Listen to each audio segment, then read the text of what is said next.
Billy! The other day, I was going down to my girlfriend. I said to her, "Jeez, you got a big pussy. Jeez, you got a big pussy." She said, "Why did you say that twice?" And I said, "I didn't." See, it's because of the echo. Where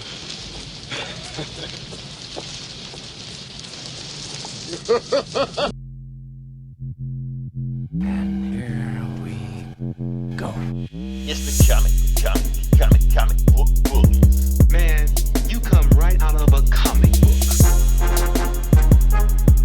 It's the comic book bullies. You will bow down before me!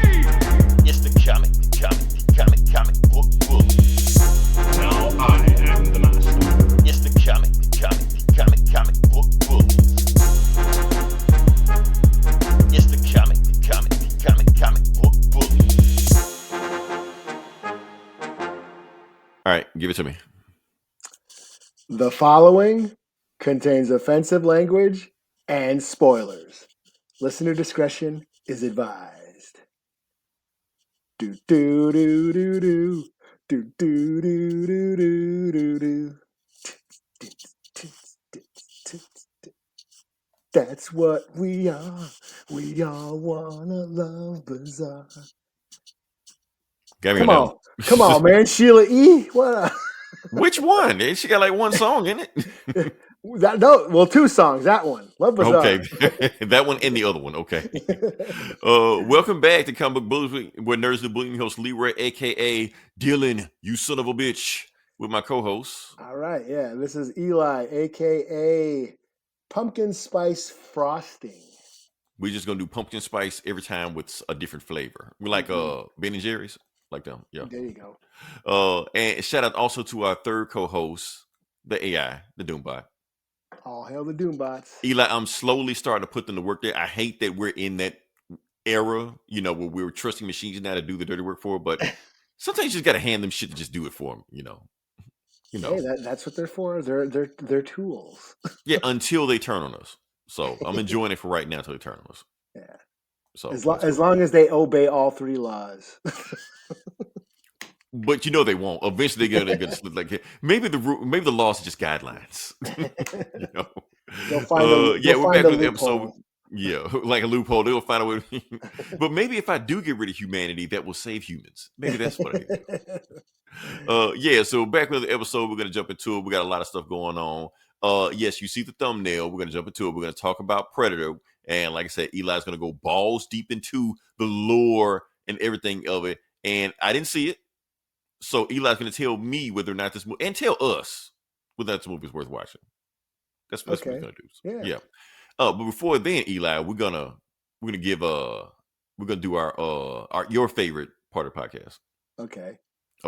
Your favorite part of the podcast is the box office numbers. All right. Yeah. So you're gonna give it to me, Eli. What is the number one movie of the week? Is it a Disney movie? Is it a Disney movie? It is a Disney movie. Yes. Your new favorite Disney princess. It is Predator. Is it Predator? It is Predator. Yes, at 40,000. I'm sorry, 40 million for the first week. From what I'm hearing now, fact check me if you need to, or somebody can fact check me if you can. I'm hearing this is the best opening weekend of the franchise. Okay, yeah. Yeah, out of any movie, I'm hearing it's the best weekend of the franchise. So that's interesting out there. Here's the thing. Now, do you see the other movies on there right now? I don't know if you can see it. You probably can't right now, but I see. But the other movies on the list. Regretting You. I don't know what that is. Okay. Black Phone 2. Huh? Okay. You love Black Phone 1, so yeah. I thought it was all right. So here's the thing. So y'all held off Black Phone and Regretting 2. So Eli, y'all have held off this guy. Because this guy was coming for you. Oh, yeah? Yeah, but y'all have held him off. Y'all stopped him from making history.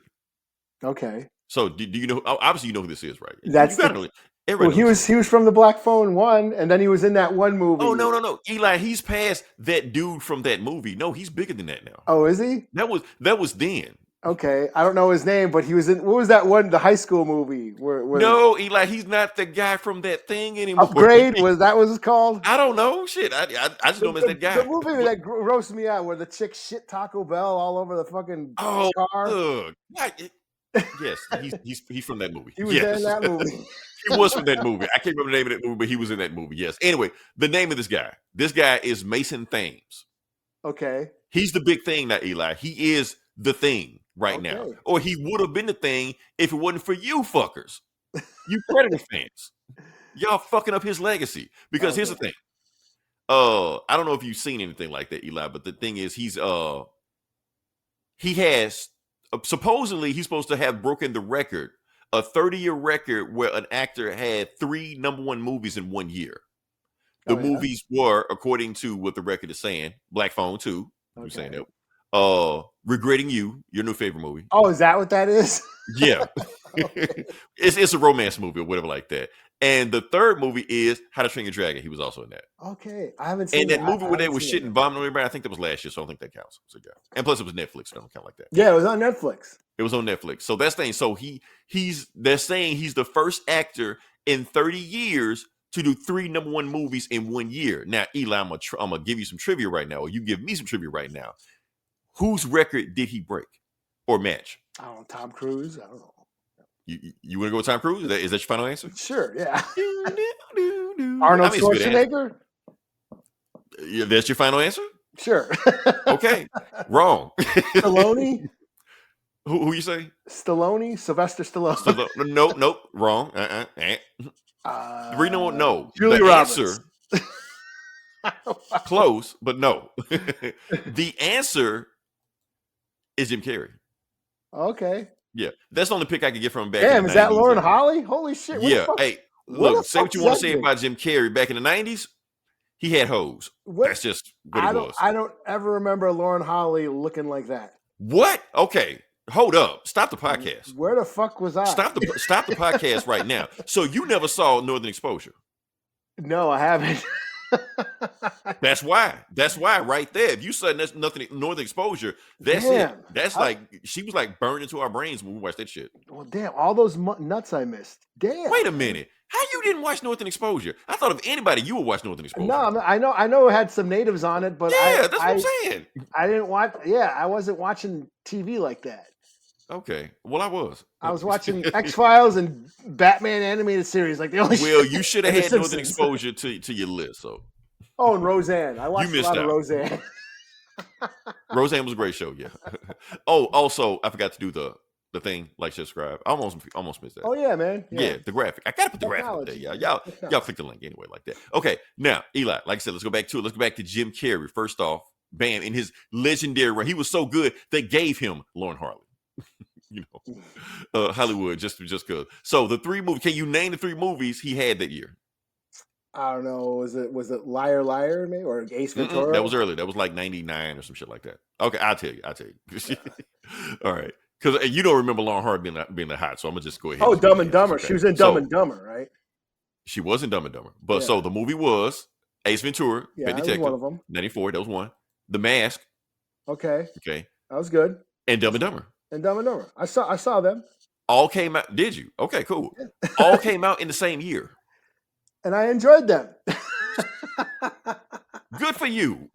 Yes. So they all came out in the same year, all hit number 1. That's like they're saying that is the record that nobody has broken until Yo Boy broke it. This kid, the kid from the Taco Bell shit movie. Come on, Eli, put some respect on his name, whatever his name is. Taco Shits. Right. Now, what was that? Harold He's the next big thing, Eli. You showed him no respect, but anyway. Oh, Battle Shits from Harold and Kumar. That's what I was thinking of. Right. But here's the thing, Eli. He didn't break the record. You want to know why he didn't break it? 1, because of y'all. 2, because if you see it, his 2 movies are stacked on top of each other. So he couldn't get the number 1 record because one of his movies blocked his other movie. So he couldn't get the record. And then on top of that, he would have had the record this week, but y'all fucked him up. Y'all came out this week. One for that, he would have had Jim Carrey's record. So yeah, sorry for him. So yeah. We almost had a movie star. You almost had a movie star, whatever the fuck this dude's name is. But yeah, he was the guy. But it don't matter. Of a new age. Like there was almost a new movie star. Yeah, like not for us. I'm pretty sure we saying that shit, Eli. I'm pretty sure he's got like 10 billion Teeny Bopper fans and shit like that. I don't know who the fuck this guy is. I'm sure his TikTok is blowing the fuck up. Yeah, just going the fuck up. People faint when he walked down the Probably street. makes more money on TikTok. Right. Oh, yeah. But something else I wanted to talk about. Now, do you see way down at the list, the bottom of the list? Can you see the last one on this list right now? I see Tron and let's see, what does it say? Christy? Charity? Yes. Or is it Christy. Yes. Okay. Do you know what that is? No. Okay. Such a movie buff. Okay. So the movie we're talking about was waiting on the debut this week. That is the Sydney Sweeney boxing movie. Yes. Christy. The movie she's supposed to be nominated what for an was her Oscar name? and shit Christy, like that. McAuliffe or something? Shit, I The don't know. boxer. I guess. I don't know. Yeah. But the point was, that's supposed to be her Oscar nominated Martin. movie. So like, Right? Christy Martin. That's it. That was her name. The boxer, yeah. The boxer, yeah. So that's supposed to be her Oscar nominated movie supposed to come out, just like Rock with that smashing machine shit that nobody saw. Same thing with that. I'm just like, if they got Sydney Sweeney in the news all the time and shit like that and promoting her and pushing her down her throats just like what's his face and shit like that, why ain't nobody go see her movies? Like, what was everybody at a MAGA rally this week or some shit? I don't know what the fuck going on. So I told y'all about her, Eli. I told y'all about her. That chick is more shit coming out about her than she's motherfucking. I told y'all she is Homelander in real life. Hey, hey, she'll be the one chick from Once Upon a Time in Hollywood. That's what I know. She was in that as. shit for like 5 seconds. Yeah, like, that's all I know her from. She was like in a cult member, like in the other movies and shit like that. She was just there. That was it. It wasn't like that was y'all talking about her tits all these years. Oh, don't act like you was in it too, Eli. Hey, that's the only time I've seen them is when you show them to me. No, Eli, you on the wrong side of history. You were there. I associate her tits with you. You knew, and you let it happen. Anyway. Oh, damn. Like, where the fuck did that come from? Why didn't you let that roll like that? No, man, no. We can't let it roll now because she's canceled. She's finally canceled, Eli. We were trying to cancel her for 2 years, but anytime I bring her up, all y'all wanted to go was titties, and the conversation get distracted. No, she's canceled now. Well, get some new titties, man. We got new titties. We got plenty of titties, man. It'll be some more titties. Megan dropped a new video, man. Why ain't that? We did. Titties and ass. We got both of them. Yeah. Like I said, all that fan cast we had a Power Girl and hers like that. No, we calling her White Power Girl now. That's her name. Oh, that's a golden oldie. Anyway, I'm done my rant. I'm good. I'm gonna throw it to Eli because Eli saw a movie. How can I top that? Oh shit. So yeah, like I said, I'm gonna set up as best you can. So so like I said, Eli saw a movie. This was Predator Badlands. This was the movie everybody was waiting for. And yeah, that's all I can do, Eli. So I'm gonna hand it to you. Well, thank you. Okay, yes, Predator Badlands, the newest sequel in the Predator franchise that's been going on since the 80s. 1987. I know that specifically. Yeah. Most of these movies suck. There's a few standout ones, but I gotta say the Dan Trachtenberg verse or whatever you want to call it. This new series of Predator movies are pretty cool, including this one. I quite enjoyed this one. Predator Badlands. This is basically the first Predator. Well, it's the first Predator movie that's PG-13. Right. People were concerned about that. Yeah, but there's plenty of violence, plenty of blood and violence in this movie. It might not be human blood and human violence, but there's I think the director said that ahead of time, like, because they're not human violence, they can get away with more shit in a PG-13 movie. Oh yeah, there's plenty of blood spilled. It may not be human blood, but there's plenty of blood, plenty of killing, lots of killing in this movie. It's just monsters and robots and shit, you know. And this is the first Predator movie where the Predator is the main character. Yes, we have which we've been asking for that for a while. A main protagonist that is a Predator. So yes, so Predator Badlands. It's basically the story about a Yautja. There, you know, for those who don't know, I'm not going to spend too much time on going deep into Predator lore because we've done that before.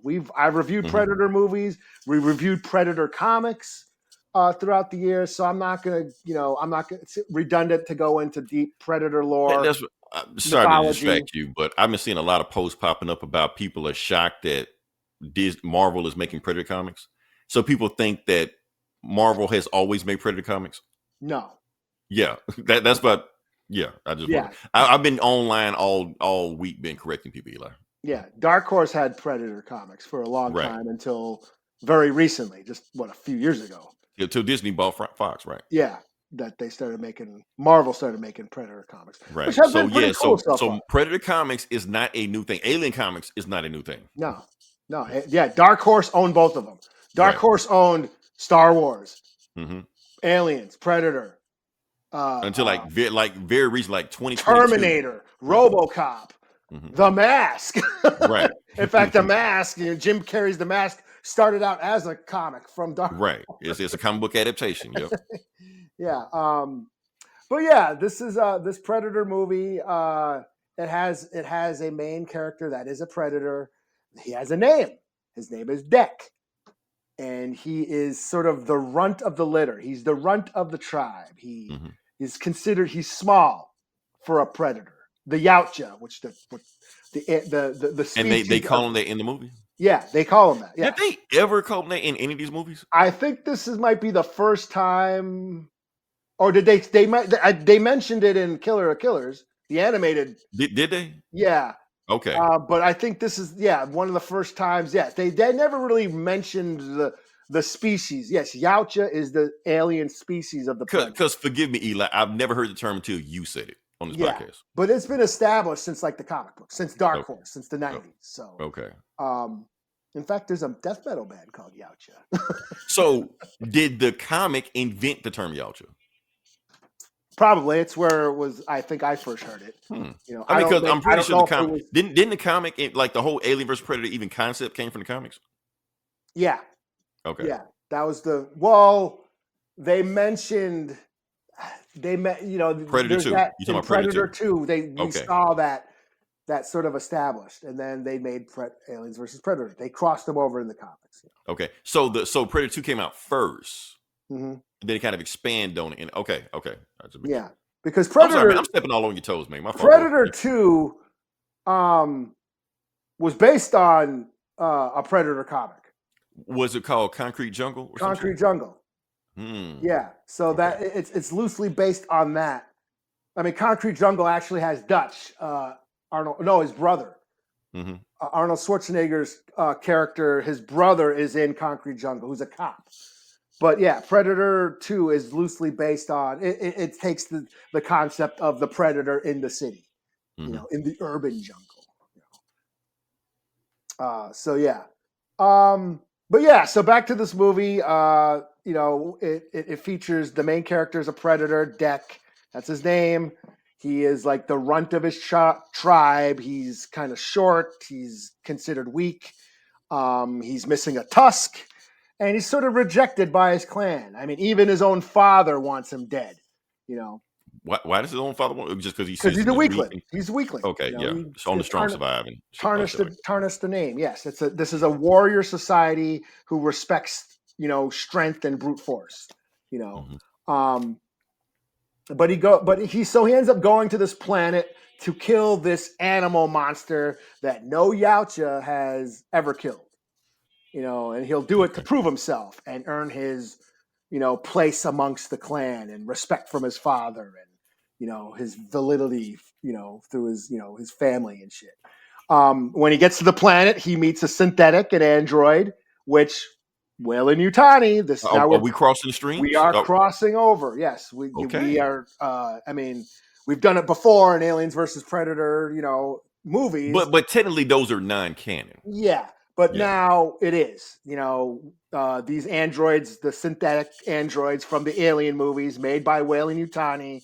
Weyland-Yutani is the evil corporation masterminding everything in the Aliens movies. Well, now they exist here, and he finds an android that's all broken. It's only half of her. She's missing her legs, and she sort of becomes his guide. He sort of teams up with her to find this monster that he's hunting. Because she's on the planet. She's been researching this planet. She has all this info on the planet. And so that's where he goes. He kind of takes her as his guide and, fights his way through this treacherous environment on this planet, fighting all kinds of monsters and beasts. And then even Weyland-Yutani shows up. Like the corporation shows up, and they're trying to capture him and study him. Because that's what they do. Right. So I mean, and that's what it had. Violence and chaos ensues. It's a fun, action-packed adventure story, like a Conan the Barbarian. He's on a quest to slay the dragon or what have you, and all kinds of cool shit happens. And I thought it was a lot of fun. It does expand on the lore, on the culture. We're seeing things never seen in the movies. We've seen them suggested in the comic books and the games and stuff like that, the video games. But now we're seeing them come to life in the movies, which is what I always wanted to see. Sort of expanding on the Predator culture. So would you say what was got Trachtenberg? His name? Dan Trachtenberg, yeah. Dan Trachtenberg. Would you say he is maybe a fan of the comic or familiar with the comic or anything like that? Or? He's definitely a fan of the Predators, of the Predator lore or whatever. I mean, he definitely takes the formula of the Predator and sort of just amplifies it a little way, because it still sticks to the formula of the Predator movies, or just what makes a good Predator story is you take a Predator, you put him in an environment and have him hunt, and that's it. Just a simple story, and that's what this is. He takes, in this case, the Predator's sort of the runt of, a reject, a tribal reject, an outcast, put on a planet full of, mighty beasts that he has to, face off against, and that's what it is. That's what those are the best Predator stories are. Just, yes, predators hunting various targets throughout history, throughout time, throughout different environments, and only this time the Predator's the main protagonist, and the movie does a good job humanizing him, making him a character that we can relate to and care about. He's very expressive. He doesn't wear a mask. He has to earn. I mean, to wear a mask, you have to earn your equipment. So he has no equipment. Is that lore? Is that, That's lore, yes. And, whenever the Predator takes off his mask, that's a sign of respect, even in the original movie, when he goes up against Arnold Schwarzenegger, he takes off his mask at the end as sort of a show of respect, and they go toe to toe, So yeah, I mean, I really enjoyed it. I liked how Deck kind of uses the natural, because he doesn't have equipment. He has very little equipment. He doesn't have armor. He doesn't have his helmet. He doesn't have the invisibility cloak or whatever. He bare knuckles it pretty much. He's got a sword and a spear and a couple of doodads, but for the most part, he doesn't have all the cool tech. But he ends up. Did they say around what year this took place? This takes place way in the future. So obviously it's Weyland-Yutani. So this is like hundreds of years in the future. Cool. Okay. And it's, the time of synthetics. So it's obviously in the future. So, but he ends up using like the natural elements of the planet to like help him. He takes like the bones of animals for like armor. He like weaponizes the plant life and the biology of the planet and like kind of uses them as weapons, and he sort of just learns to live off the land like a true hunter-gatherer would do, rather than the old Yautja that uses all this tech.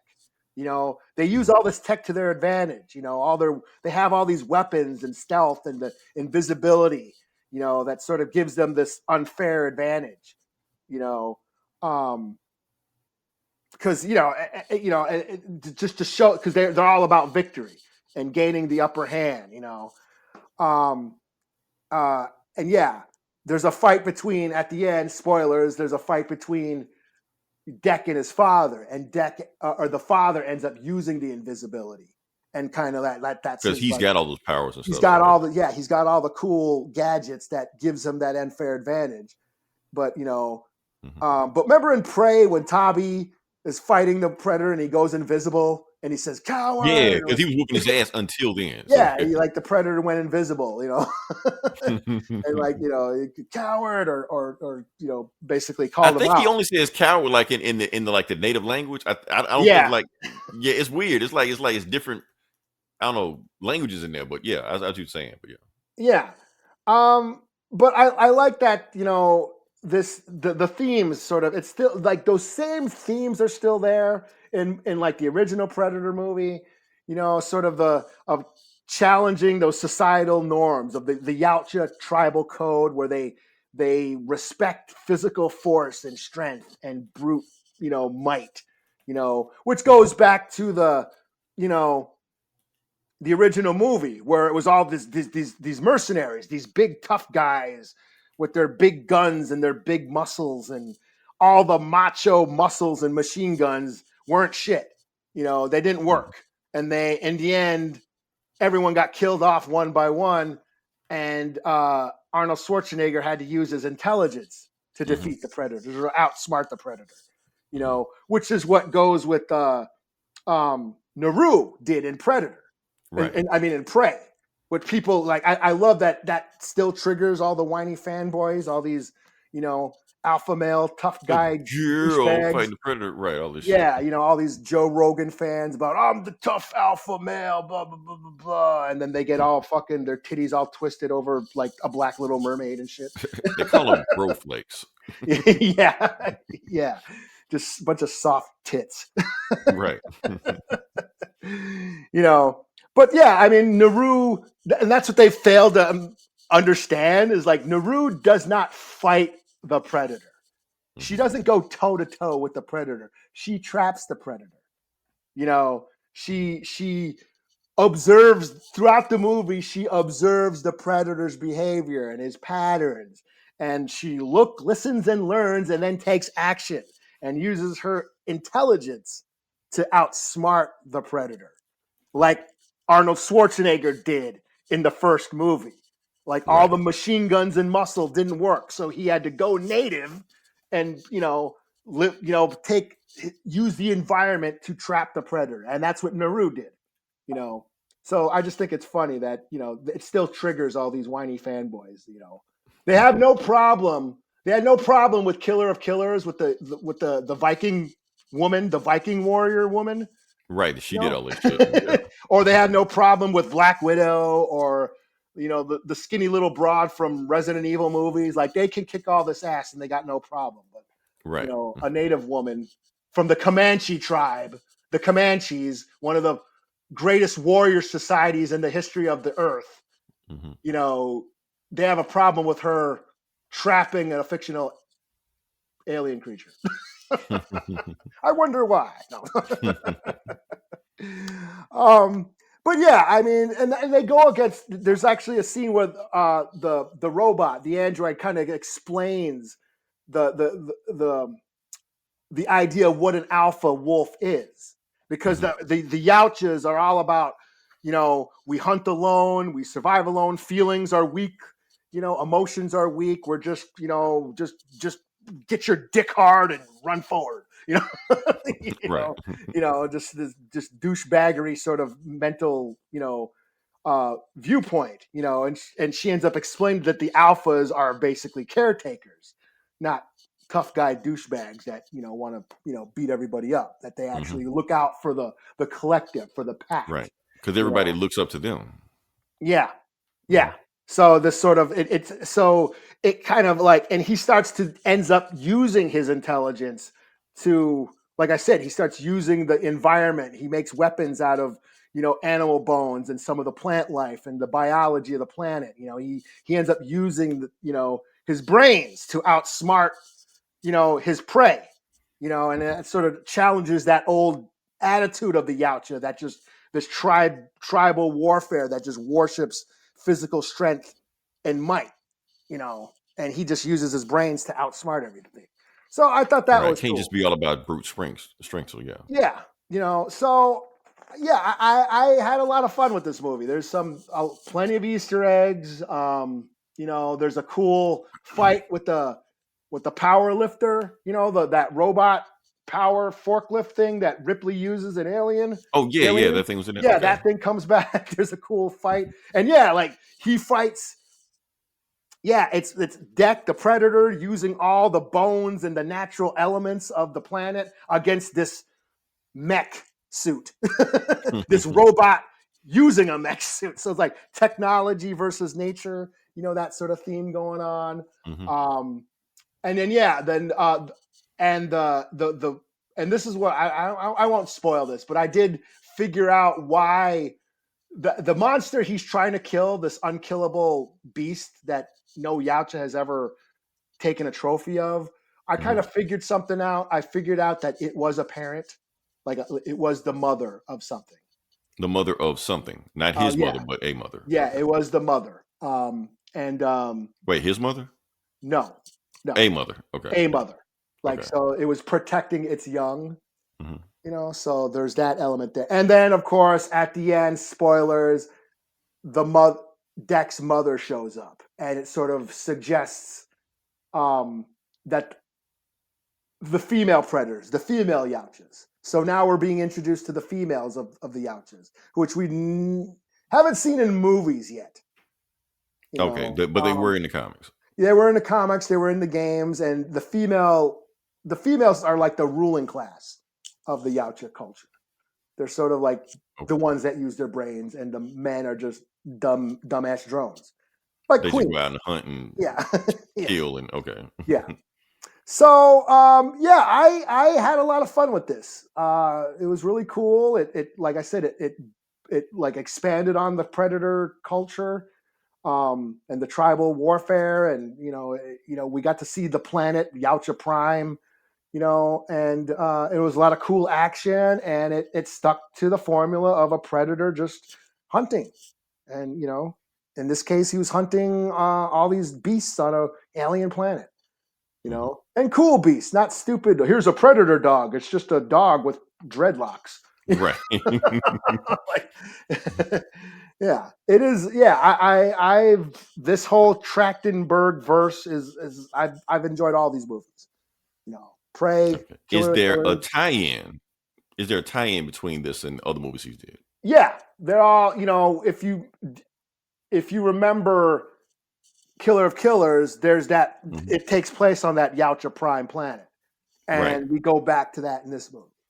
And it looks the exact same like it did in Killers of Killers. Yeah, and it it's sort of like kind of suggests that we, with Whalen Yutani, we could be going towards a Alien versus Predator crossover, and bringing in some of those old characters. Because if you remember from Killer of Killers, the after credits we see like Danny Glover, Dutch, Arnold Schwarzenegger's character, Naru's back. So it would be cool to like bring them back. That's what the buzz is. That this is leading up to sort of like an Avengers, end game sort of, climax, which would be cool. That would be cool. Or just stick to the formula and just have a predator hunting somewhere. Right. I mean, it's worked so far. I mean, that's all we need. Right. Everything don't have to be in game. So that's why everyone loves Killer of Killers. It's 3 stories of 3 different predators hunting in 3 different time periods and environments and enemies or whatever. Ninjas, Vikings, what you expect, Space wars all battles over the and place. shit. Yeah, that's all we need. Those are the coolest stories in the comics. Everyone says, "Oh, we need a Predator versus Samurai." That's been done in the comics. We've seen Predator in World War II. We've seen Predator fight, pirates. And, we've seen that shit in the comics. Read a book, motherfuckers. Right. That's what I'm saying. All this stuff that is old hat to you. It's all new stuff, Eli. Yeah. People are now learning what Yautja means. Yeah. So, yeah, I enjoyed it. I had a lot of fun. It's one of the cooler movies I've seen this year.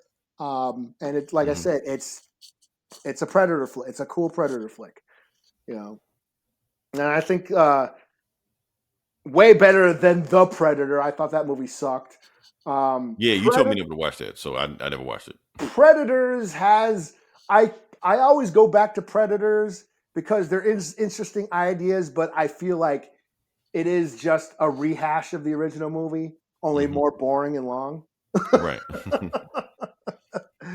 but Predators introduces the clan warfare, like the different tribes, the different clans that Predators war against each other. Okay. Um, So and of before course, this movie, Predators was like the deepest lore dive in the movies. yeah, and I like that. We're reading some of the Marvel stuff, and that's been established in even the Dark Horse comics. But there was the father in that one. Was it the Black Panther versus Predator book where the father kind of like set the two brothers against each other? Right. That's similar to in this movie. There's an asshole father Predator in this, but also just like there's like the rogue predators, the bad bloods, and then there's there's the predators that hunt those bad bloods, which is what's going on in the Spider-Man versus Predator and this whole Predator kills the Marvel Universe book.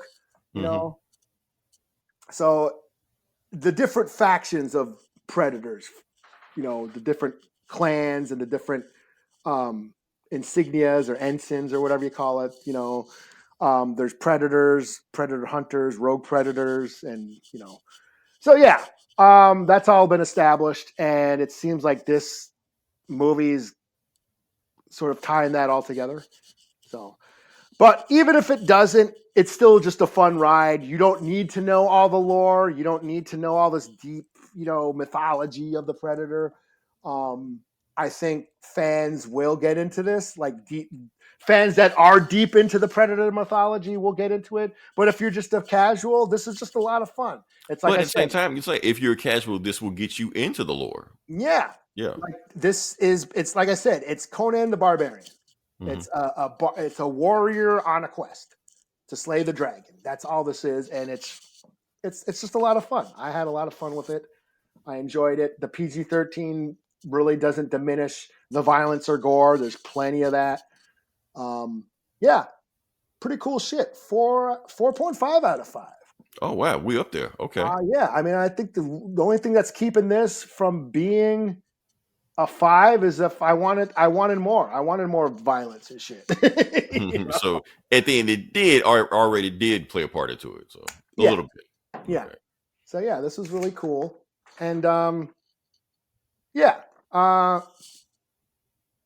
it's just a cool, and it's also like an outcast story. He's an outcast. He's, it's the underdog.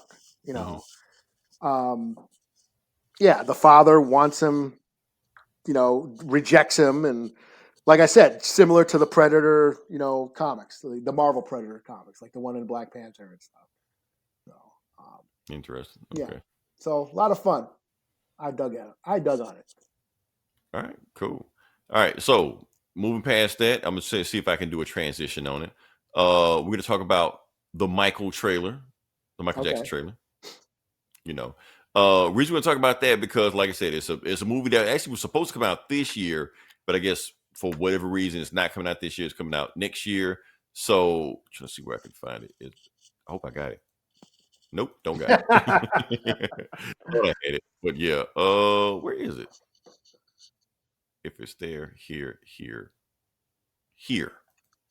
Yes, on the first try, second try, but anyway. All right, so we got the Michael Jackson trailer coming out this year. The trailer came out this year, but the movie comes out next year, and I'm hearing it may be 2 parts, maybe. I guess I don't know. Oh wow! Oh damn! Yeah, it's gonna be 2 parts. The trailer they released this year, they saying it's the most viewed franchise, the Michael Jackson cinematic universe. That's gonna do all that shit. So yeah, but because they got a Beatles movie coming out too next year, and I think that's 3 parts. No, I think it may be 4 parts. Like a bunch of like a Bruce Springsteen movie coming out. Yeah, no, I think that already came out.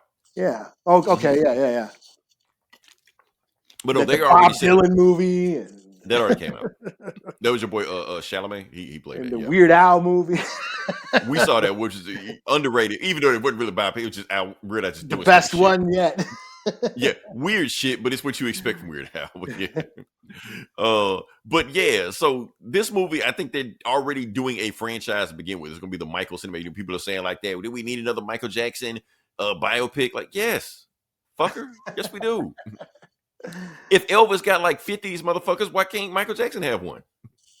Yeah, Yeah, there you go. I know we had the Jackson 5 American. Did you ever see them? It was like 5 episodes, miniseries. Remember I did we used not to do watch it. miniseries on TV? Yeah. Yeah.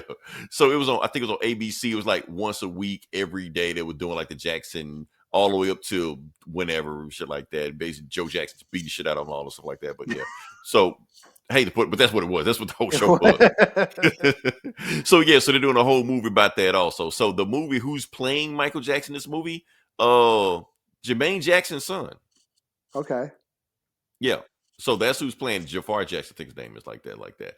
And we already got the controversy. People are already complaining about the trailer, stuff like that. For instance, when we got it, people are complaining that he don't look like Michael Jackson. Like, how the fuck? Nobody looks like themselves in these biopics. Like Jamie Foxx don't look like Ray Charles. Like, Will Smith don't look like Muhammad Ali. It's just bullshit. You kind of just go with, you have to suspend, suspension of belief. You just can't just go in there and say, unless you just want AI. You just want AI to be the shit. Is that what you want?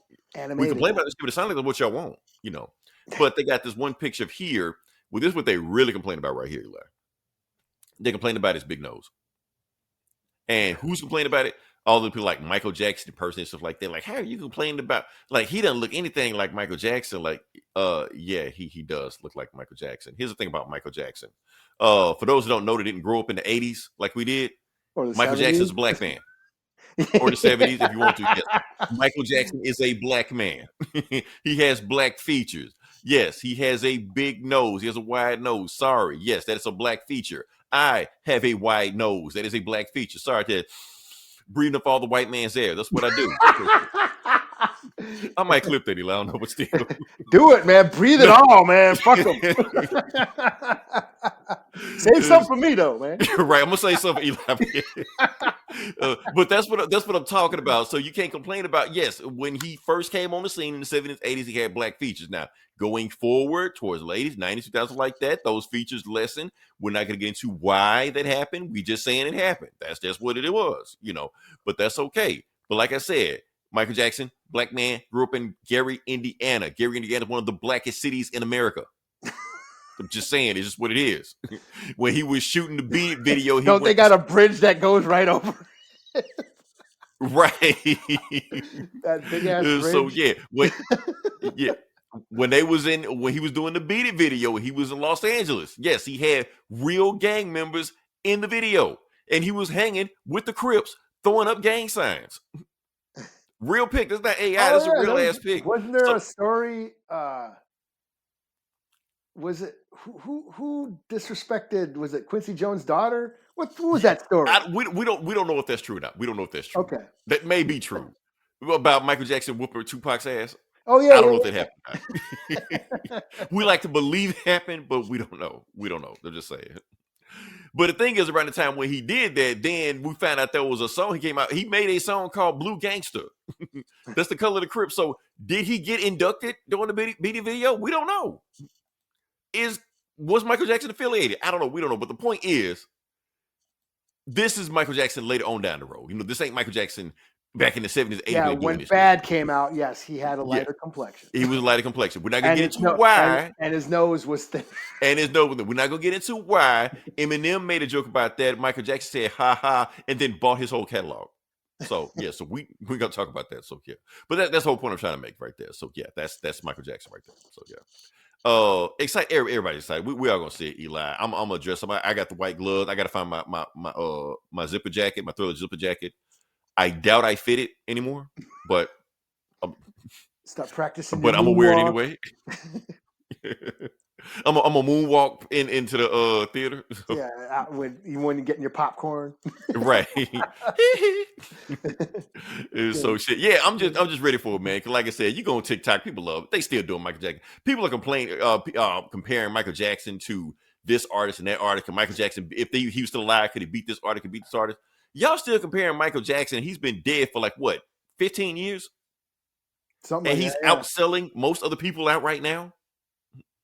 So why are we even having comparisons about this shit? So yeah, that's all I got. So yeah, we can move on past that. Okay, we're gonna move to the next part. The thing I wasn't gonna talk about, Eli, I'm not gonna talk about it. I'm gonna talk about something else. Okay. Okay, but we're still gonna talk to the video game section. Okay, let me see if I can get this. I'm gonna screw this up. I should have had this up and running, but such is life. Chrome tab. Let me do this. Oh yeah, bam! Can you see that? I can, yeah. Okay, cool. All right, so what we doing right now? Okay, so remember that thing I kept telling you about the PlayStation Portable? How that thing fucking sucks and don't get it and it's trash and it's a waste of money, stuff like that. Yes, people Okay. seem to have not learned their lesson from the PSP. Yes. Here's the thing, Eli. I may have changed my tune. Oh yeah, It's worth it now. I say it's worth it now. it Okay. looks like Reason I'm a saying it's worth it fucking, because not a Wii. What's it called? The stick, Switch. the Switch, yeah, it is, but it isn't. If you hold it, it's a difference. Yeah. Okay. But thing I'm trying to say now, the reason I'm saying it's worth it now, because the reason I was saying it wasn't worth it when it came out, because the thing I wanted to do, it didn't do, and now it's doing it. I said when it first came out, don't get this thing because you got to have a PS5 to get it. It don't do anything if you're not online, blah, blah, blah, all this shit like that. Now, they put an update out recently, I think like sometime this week, where now it will play your PS5 games whether you have a PS5 or not. So, yeah, so you can just stream those games. So if you bought, I don't know, God of War or some shit, or Spider-Man 2. Just say you bought Spider-Man 2. And you don't have a PS5, you just bought it online and decided to buy it. You can play it on this thing even if you don't own a PS5. You just play it. Okay. Can it stream? Can that stream to TV? Can you what's it called? I don't think you can, like the Nintendo Switch can. I mean cast it or something. I don't think you can. Oh. I think I looked at that, and I'm pretty sure when I talked to ChatGPT, I'm pretty sure they said no. Sorry, Doombot. They're more advanced than you are. So sorry. So that's what's going on right now. So you can, if you had, now keep in mind what I said, PS5 games. I didn't say PS4, PS3 like that. You can't stream those games. But it's not really that big of a deal because most PS4 games have PS5 like remakes on them, so you can play those. So you just play them, and that's it. So if you got a strong enough Wi-Fi, you can play them. People have been playing it for a long time. They say it feels pretty good. And plus, you can still remote play if you need to and all the good stuff like that. So, yeah. So, I say in that case, it's worth it. That's the reason I didn't recommend it first. I was like, why didn't they do that shit from launch? Why didn't they give you that from the door? But now the thing that I want you to have, they can have it. So, I'm like, y'all go get one. Have fun with that shit. So, yeah. Now, keep in mind, Eli, that thing you just said, casting a mirror to the TV, that would be lovely. That would be like, why can't y'all do that? So, I don't know. That may be the next. Well, that would just negate the whole PS5. Not really. I don't think so. Because even though you can stream stuff like that, you still stream when you got a PS5. You're always going to get that superior performance, some shit, whatever like that. I think what you just said, I think the update is coming down the road, so just be ready for it. So I don't know. We'll see how it goes. So yeah. All right, can we move on to the next part of the podcast? Sure. Okay, like I said, we're here. Like I said, this comic book bullies. We're talking about comic books. We can jump into it. Eli, let you go first. Do the one that I think you're gonna do. Echo? Yeah, go ahead and knock it out. Okay, yeah, Echo. Echo, Seeker of Truth, #1. And yes, this is Marvel's annual ode to Native Americans. What is it? Voices? Marvel Voices? Marvel Voices, yes. Yeah. We were waiting on it. This is their November release. I thought it was gonna be the one-shot Hawkeye, but no. Why didn't they do it? You know what? They probably didn't do it because it wasn't like mainline continuity. Yeah, and it's like, aren't they ending that whole storyline soon? So they need they can't like that. It'd be too late, by the time they release that shit. Well, in recent events, that may end up being the main Hawkeye anyway, because we can talk about Jeremy Renner. But yeah, let's go past that. We're not. I heard about that. Oh, okay. You know what? You know what? Fuck it. Let's talk about that since you brought it up. You know what? Jeremy Renner, I want y'all to pack up Jeremy Renner just the same way y'all did Jonathan Majors. Don't There you hold go. back. Don't wait for his point of view and maybe he had a reason for that. Nah, fuck all that shit, man. Pack his ass up. Get him done with it. Cancel him. Get him the fuck up out of here. Y'all didn't spare Jonathan Majors any sympathy. Don't spare his ass any sympathy either for this shit. I don't even know what he did. I don't even give a fuck. I just heard he was canceled. Cancel his ass. Get him the fuck up out of here. So pretty Yeah, I simple heard he with was that. like threatening to call ICE on somebody and all that shit. Yeah, He was threatening to call ICE and the dick pics. If you tell anybody I'm gonna call ICE on, you're like, you don't do no shit like that, man. What the fuck? You know. Keep in mind, we didn't even talk about that. Marvel just pretty much buried that other shit he did 10 years ago when he pulled a gun on his wife.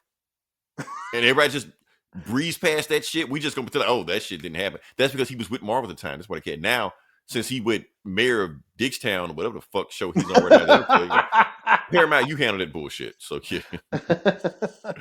So they don't care, man. So yeah. And for all you clickbaits out there like Jeremy Renner has been fired from Marvel and won't be in Avengers Doomsday, he already said he wasn't in Avengers Doomsday. Y'all stop this clickbait shit, man. So that's all I got. All right. Anyway, back to Native American Month. Yeah, so Okay. yes, it is November is Native American Heritage Month. And Marvel is doing their annual ode to natives with their one book. Echo. So this is Echo, Seeker of Truth, #1. This is just a one shot. We're, of course, written by celebrity token engine Taboo. Please don't say Again. the name. Please. Well, who was it? It was Who I was just it? said it. Oh, see, I know you broke up for a second. I was like, I know he's about to say it. Please don't say it. He said it. Okay, Taboo. Black Eyed Peas for those who don't know. Yeah. And it's just a one-shot story of Echo searching for her missing cousin in LA. Kind of tracks her down in LA. Turns out she got involved with some weird new age hippie cult,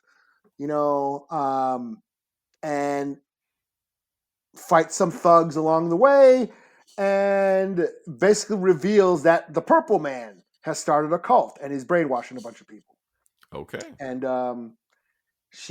but because Echo is deaf, she can't hear the Purple Man's command. Oh, okay. So, good, clever Taboo. Using lore. And she ends up whipping his ass. So, it's pretty cool. There's I wish there was some cool ideas. Of course, we all know Echo is gaining superpowers now. I thought they gave the Phoenix Force to somebody else now. She had the Phoenix Force, and now but that left some sort of imprint, and now she's got some abilities now. And one of those abilities in this book is she can see language. She can see like symbols and stuff when people speak, which is kind of weird, and I wish they would expand on it more. But like people can see sounds and shit. Yeah, she can see the sound, see the audible noises coming from the voice, and they're like symbols and hieroglyphs. So she's Kanye West. Okay, he's vicious, I guess.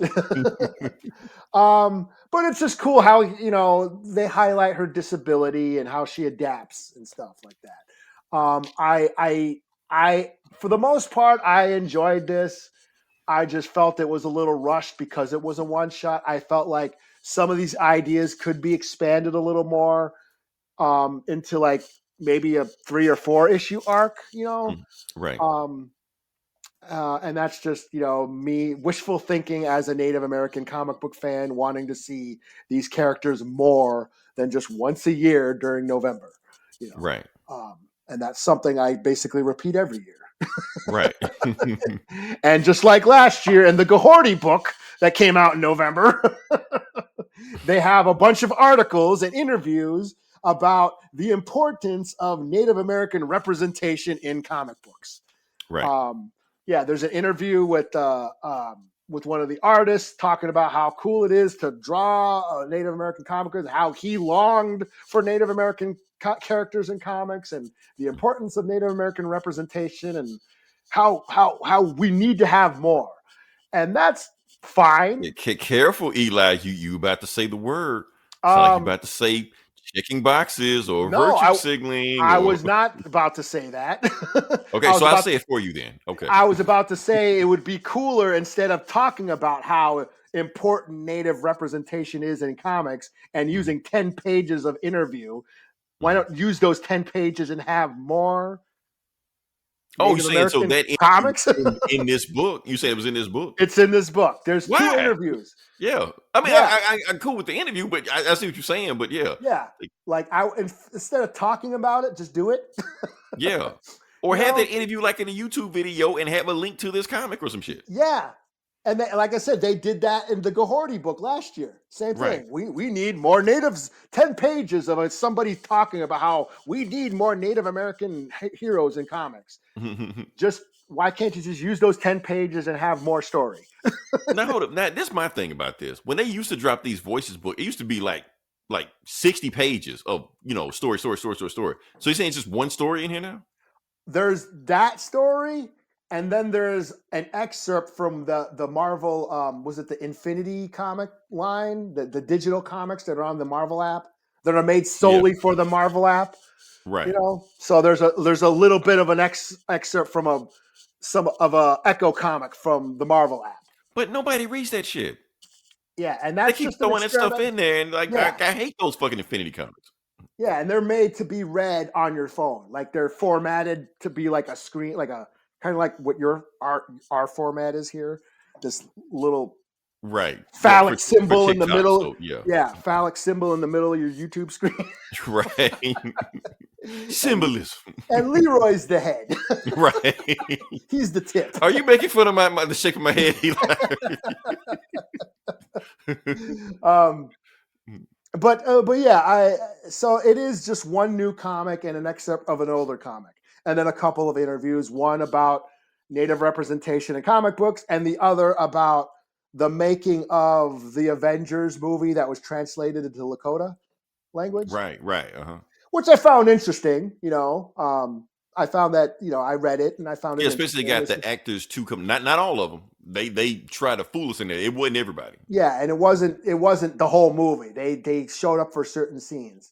Yeah, because even I was like, okay, that definitely doesn't sound like that guy like he's supposed to. But yeah. Yeah, but it was still cool to see sort of insight into the making of that. Especially we never really talked about the Avengers in Lakota, but it was cool to see see my people's language, see those words coming out of Tony Stark's mouth and Thor's mouth and Banner and not Hawkeye, Black Widow, right? But no, it was interesting. But again, it would have been that could have been like a making of Doc or something. Leave the comics for comics. Right. So that's my only beef. Like, yes, we need more Native representation in comic books. I get that Marvel is a business and they're not going to make them if people don't buy them. So, for all those, those complaining about not enough representation, you gotta represent and fucking, put your money where your mouth is and buy this shit, or they're not going to make it. Man, Eli, almost got kicked out of Black Twitter for saying the exact same thing. All I said was they complain, why don't they make this black superhero? Why don't they make this black superhero? Like I keep telling y'all what the fuck they do. They make the hero. They have an all-black creative team. They release the book. Y'all don't buy it. That shit is like number 200 when it first come out. They cancel the book. Y'all get pissed. Well, y'all canceled this book. Y'all didn't buy it. Y'all are racist. Everyone's racist. They don't like us. They're not gonna keep making shit everybody ain't buying. Yeah, yes. Shit does, and then they repeat the cycle, rinse and repeat, do it all over again, and then y'all get pissed, and it's the same thing over fucking happen again. If you bought the book in the first place, then we wouldn't have this conversation. If they can feel like, and I get it. There's a whole bunch of white superhero comics out there, like Wonder Man will have a 30-issue run that nobody fucking reads. I get that. Yeah. But at the same time, they realize that if they're going to put out a black book that sells like Wonder Man, why put out the black book? Why put out the native book? It should outsell Wonder Man. That's all I'm saying. I'm like I said, it's fucked up, but I mean that's the way it's. If we're gonna put that effort out to put an all creative team and this team like that, it should do better numbers than the other books we got there. Otherwise, we could just crank out Wasp number 50 or whatever, like they're Ant-Man number 20 or some shit like that. Just be done with it, you know. Or Squirrel Girl or Jeff the Shark. Yeah, Squirrel Girl number 80 or some shit like that. Like, well, fuck it, just crank that shit out. Yeah. So I have the same complaints, but I also understand. Like, yeah, we need to support. Yeah, but keep in mind, like, we're not allowed to say that. Yeah, I can't. Yeah, because we sound too much like the other guys that you know. Yeah, I know. But yes, but to bring it back home and take my peoples back. Yes, I would like to see more of this. I would like to see, Echo and more a regular Echo series. That would be dope. Mm-hmm. Because I feel like she's all over the place right now. Right. So this book gets, I'll give it a 4 out of 5. It's cool. It's just, I wish it was expanded more. It could have been longer and expanded.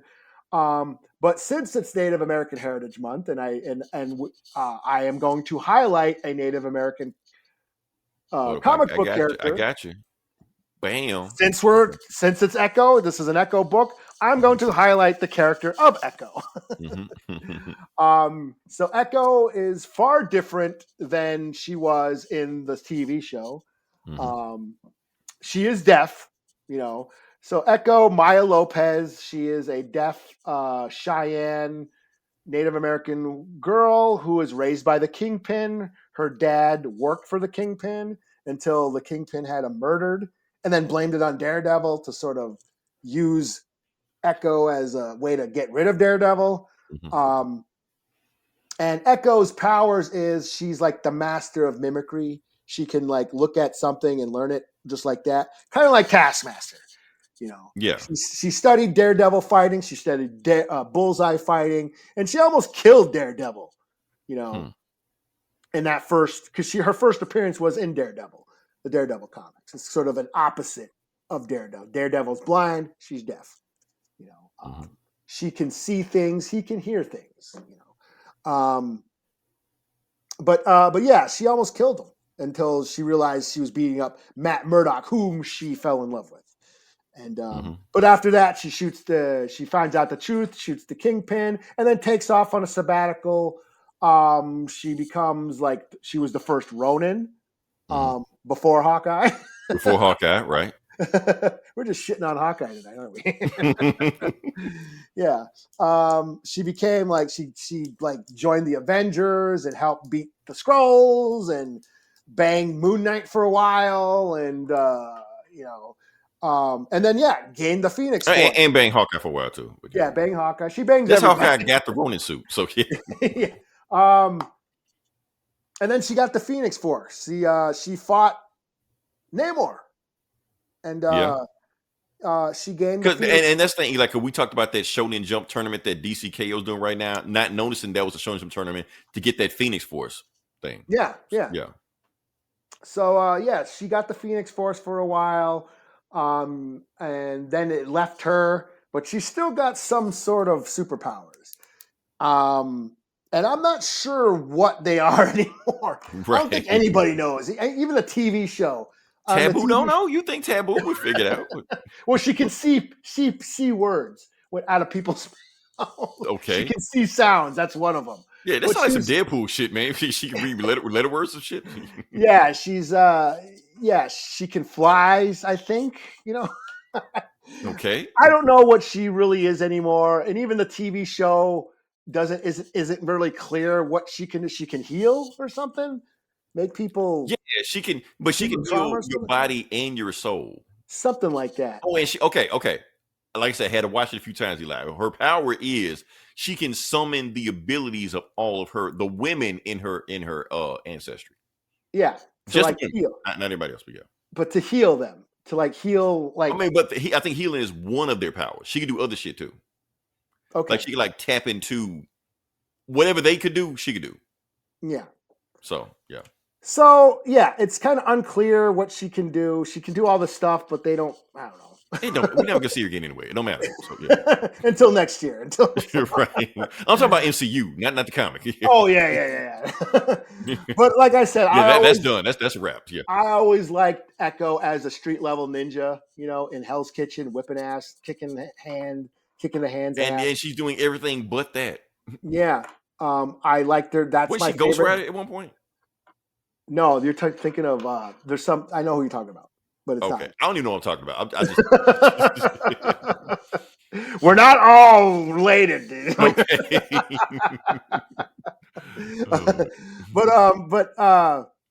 But no, like I like that best version of her is her when she's like street level ninja kicking ass instead of like a confused superhero. That's confusing me. I don't even know what her powers are, but I feel like she's being underutilized. I feel like she can be like a sort of like a symbol for the urban native experience.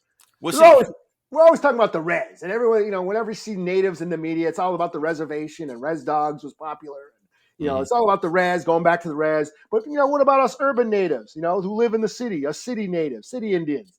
I feel like Echo could be a vessel for that, a way to share those experiences, and in that way, I'd like to see more of that, more of Echo in the city. And in this book, like this new book, she talks about that. How she talks about Hell's Kitchen is her home and all that, and she was raised here, and even though she has connections to the res, she still feels like the city is her home, and and I would like to see more of that, as a city Indian myself. So, well, see, the thing is, allow me to interject. I think she's in limbo right now, because she did get that push when that TV show was getting ready to come out. So, like, anytime we got a TV show come out, let's put like Ironheart was everywhere right before the Ironheart show came out. Then when it flopped, they're like, "Oh well, what do we do now?" Yeah, yeah. So now they don't know what to do. Yeah, and like I feel like Riri was the fucking Mandarin at one point when they don't know what to do with her. Yeah, and I feel like they let some native artists and writers come in and do some things and sort of establish new abilities for her, but then nothing happens with them. We don't explore them. Like that Phoenix Force, the Phoenix, or whatever that. What was it called? Echo, the Phoenix Rising, the Phoenix or whatever. Tournament or some shit. Phoenix Rising. It was after the tournament, and she had the Phoenix Force, but then she left and went back to the res, and then she ended up going in this time warp with some other native mutant that had the abilities, like sort of time travel abilities, and it just turned into like this history of her life. It was like a Doctor Who story. A time travel story, so it's like, again, since she's so, we see so much limited stories with her that we don't get a time to develop who she is. And every time we see her, something new happens, and you know what I mean? And we don't see enough of her to really develop what she is. Whereas before, when she was in the Daredevil comics, she had a definitive history and abilities and story arcs and relationships. They knew where they were going with this character. They knew what she was used. Even after that, she joined the Avengers and did a few other things here and there. But she was still Echo. She was still this ninja, this like super ninja.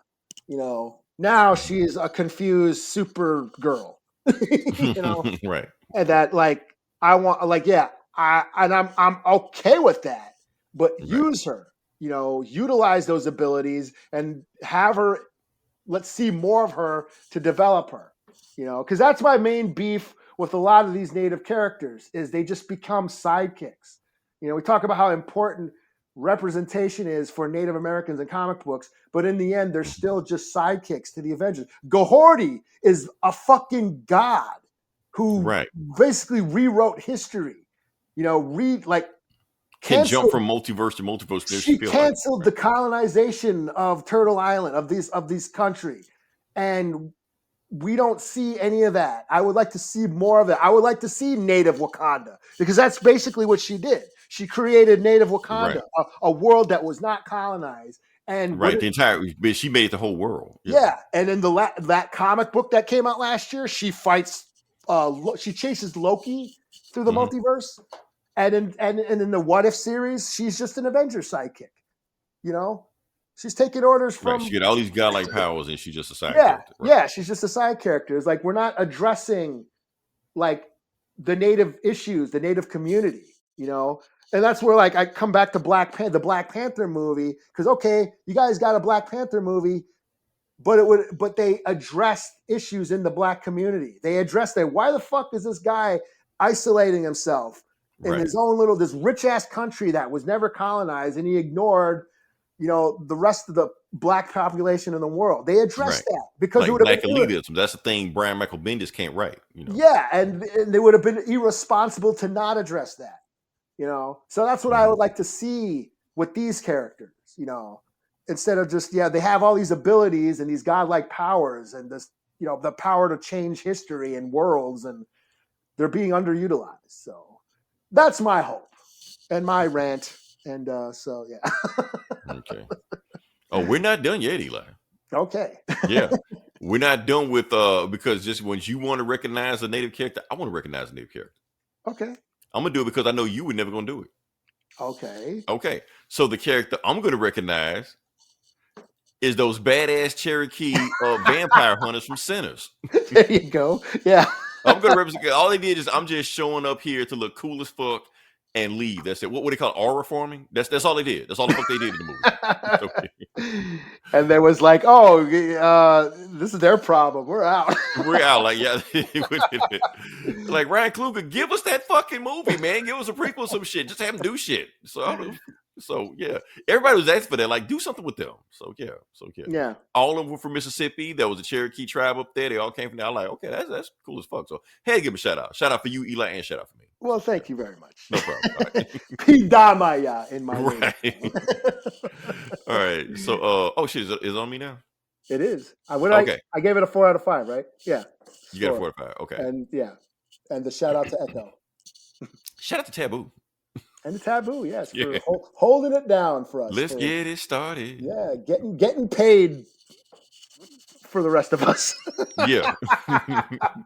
Because it ain't like there's any other natives that want to fucking write comics. Right. Can you get anybody else other than Taboo? Shit. Yeah, damn, the motherfucker already got a job. Damn, man. Does he? I ain't heard a Black Eyed Peas song in about a decade. So shit.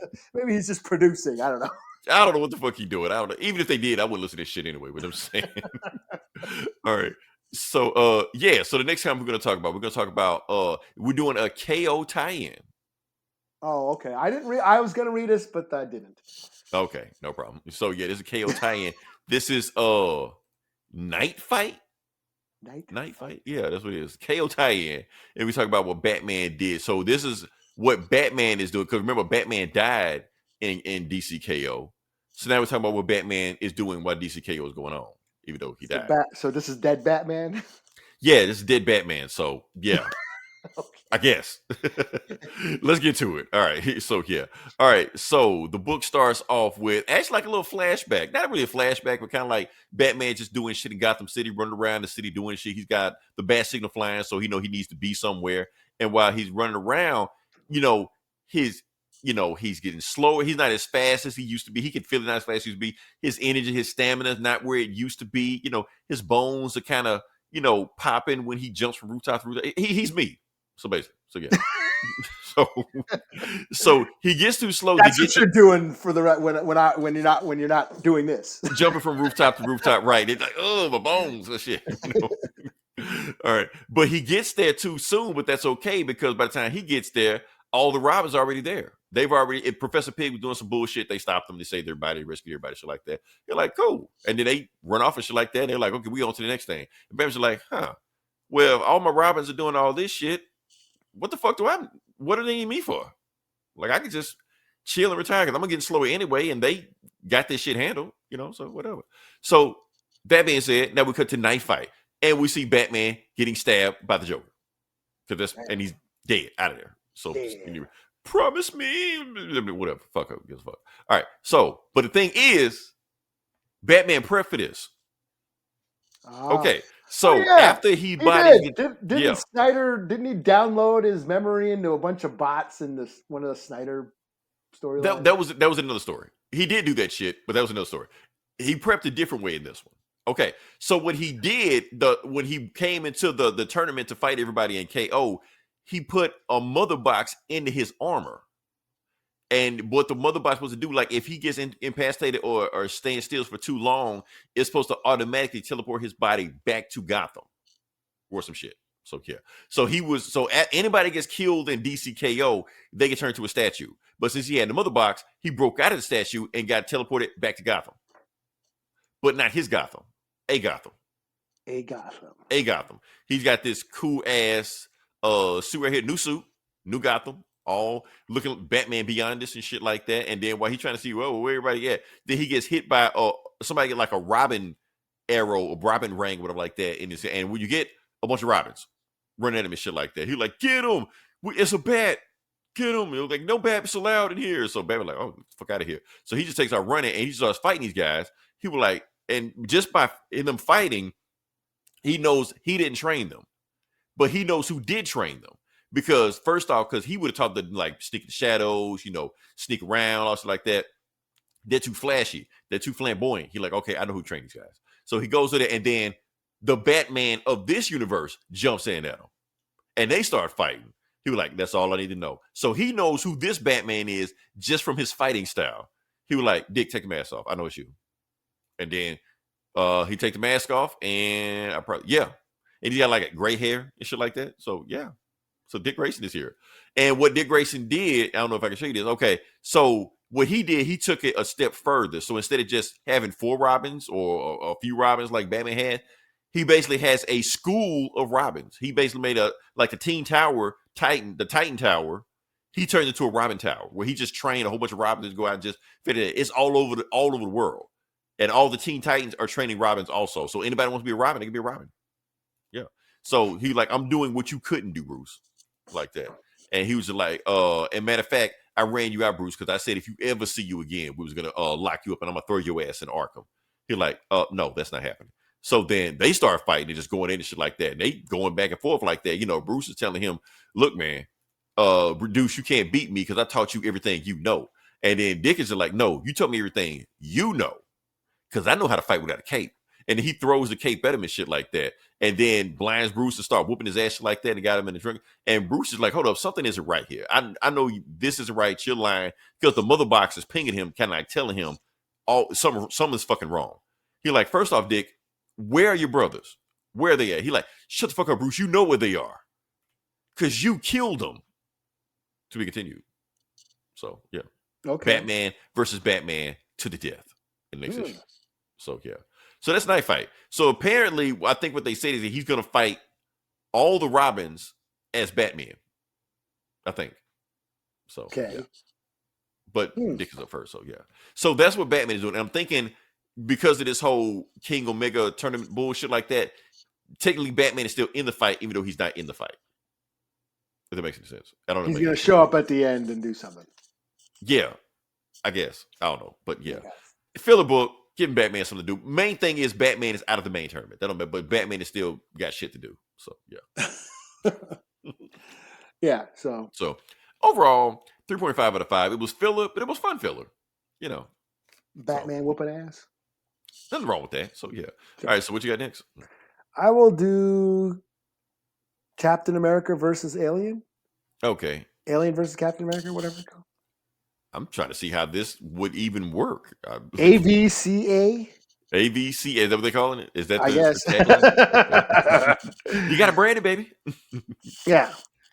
So yeah, this is like we said, like I mentioned before, Marvel now owns not only the Predator comics, but they own Alien comics, and they've been crossing over, and they've been really good. Even though they've made them before this, they going back years and years, and when Marvel, other folks have made them. So. Yeah, but actually, Marvel's been doing good with these Alien and Predator crossover comics. Avengers versus Aliens was one of my favorite books of last year, modern day classic, and this is a lot of fun too. So, who wrote this? Who did write this? Let's see. Get it pulled up here. Reason I'm asking, and I'm pretty sure you can answer. I know you're gonna answer this question, but remember when we read Alien versus Avengers? Yeah, that was Hickman. Right. We never saw what happened to Captain America in the book. Oh, so this Yeah. is written by Frank Thierry. No idea who Frank it is, but Thierry. okay. Yeah. But this isn't part of that. This Okay. takes place in World War II. Oh, gotcha. Okay, so there's nothing compared to. Okay. Yeah, it's a different timeline. Mhm. But we have Cap and Bucky on the search for Baron von Strucker, who is on the search for a new supernatural weapon for the Red Skull, to turn the tides of the war.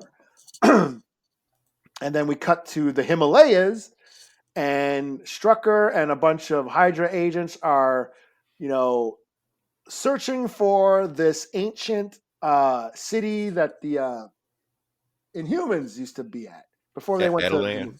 Yeah, that's what they're called. Yeah. There Okay. you go. Look at you with the lore. I know my Inhumans lore. So they find it. It's deep in the mountains. They find this ancient city. It's like it's very Lovecraftian and Indiana Jones like too.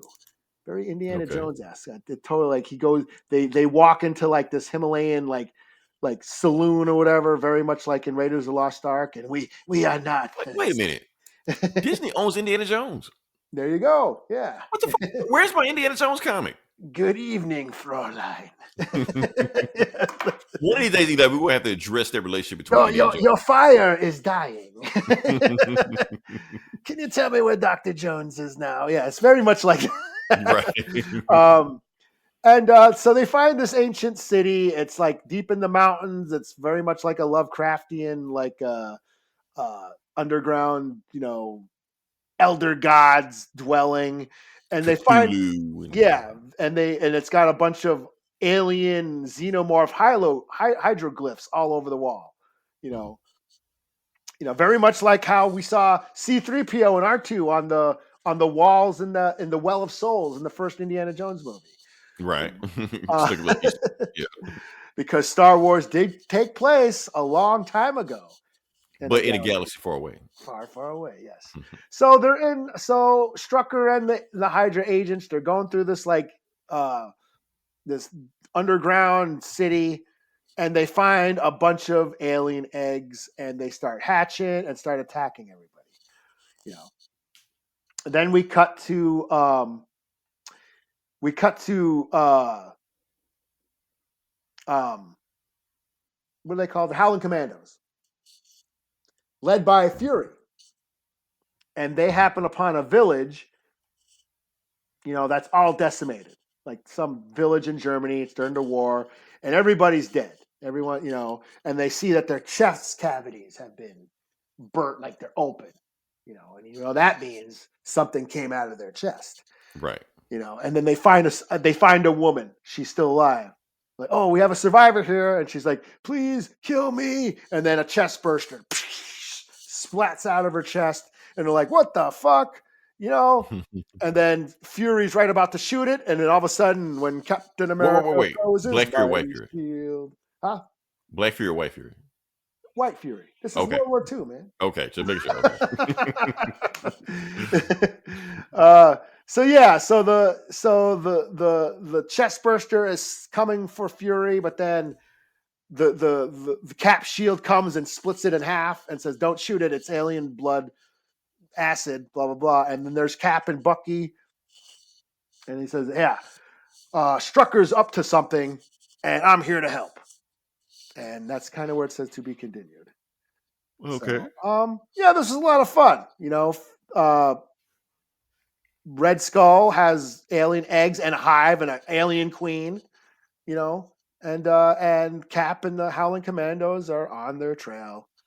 So it's a cool setup and just dumb, stupid fun.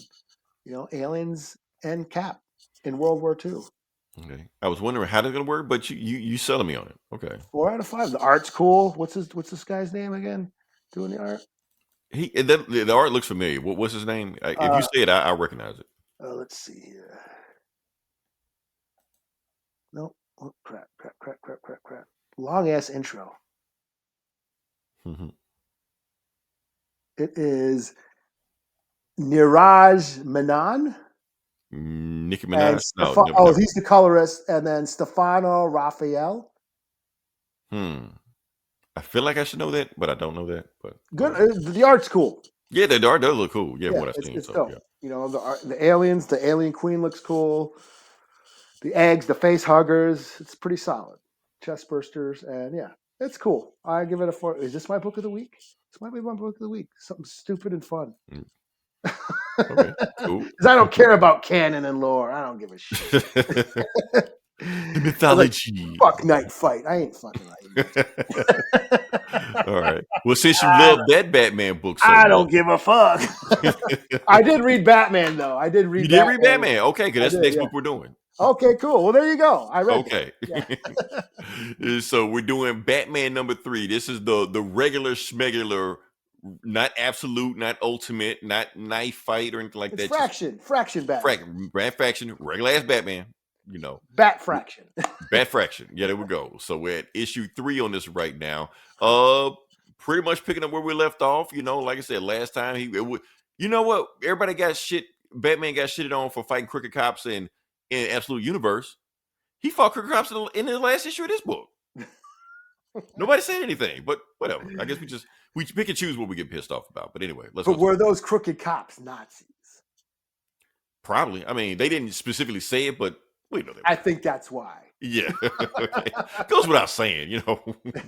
Tomato. Anyway, we'll go to it. Let's see. All right. So the book starts off with actually this kid live streaming his grandma. And while he's doing all that, he actually sees a live stream because he sees the police outside of his, but basically where all that shit went down, where Batman was beating up the cops, shit like that. And he sees Robin taking him out. And he photographs that cop that's on the ground and got his ass whooped. And he photographs Vandal Savage planting evidence on the crime scene by the other cop that I think they had the shotguns like that, planting the batarang underneath there. So yeah. So the cop that didn't die, Vandal Savage went to his hospital and basically said, you're going to say that Batman was on the crime scene and he killed that other officer. And if you don't say it, it's going to be the last thing you ever say. And that's when the nurse walks in like, what are you doing? Because you like, he was, you know, beep shit like that. He was like, that's okay. I'll come back and talk to him later on when he's ready to say what I want him to say, you know. So, for those who don't know, Vandal Savage is commissioner of Gotham City. Mm-hmm. We're not going to explain why. It just is. Zdarsky's fault. Yeah. The gift that keeps on giving. Anyway, we're back to it. So Bruce, and I don't understand why Bruce is visiting Tim in the hospital when his ass should be in the hospital also. He took a shotgun to the back of the head. That's right, yeah, but he's like, whatever. So, and then that's when you get Tim and Bernard, you know, and for those who don't know who Bernard is Tim's boyfriend. Funny enough, Chuck Dixon invented both of them, Tim Drake and Bernard. So I'm pretty sure he is flipping the table anytime he sees that shit. So I think it's just funny as hell. But did Chuck Dixon have them be in a relationship? Absolutely not. That was nowhere near that, but they did that anyway. But hey, we're here now, so yeah. I didn't think so.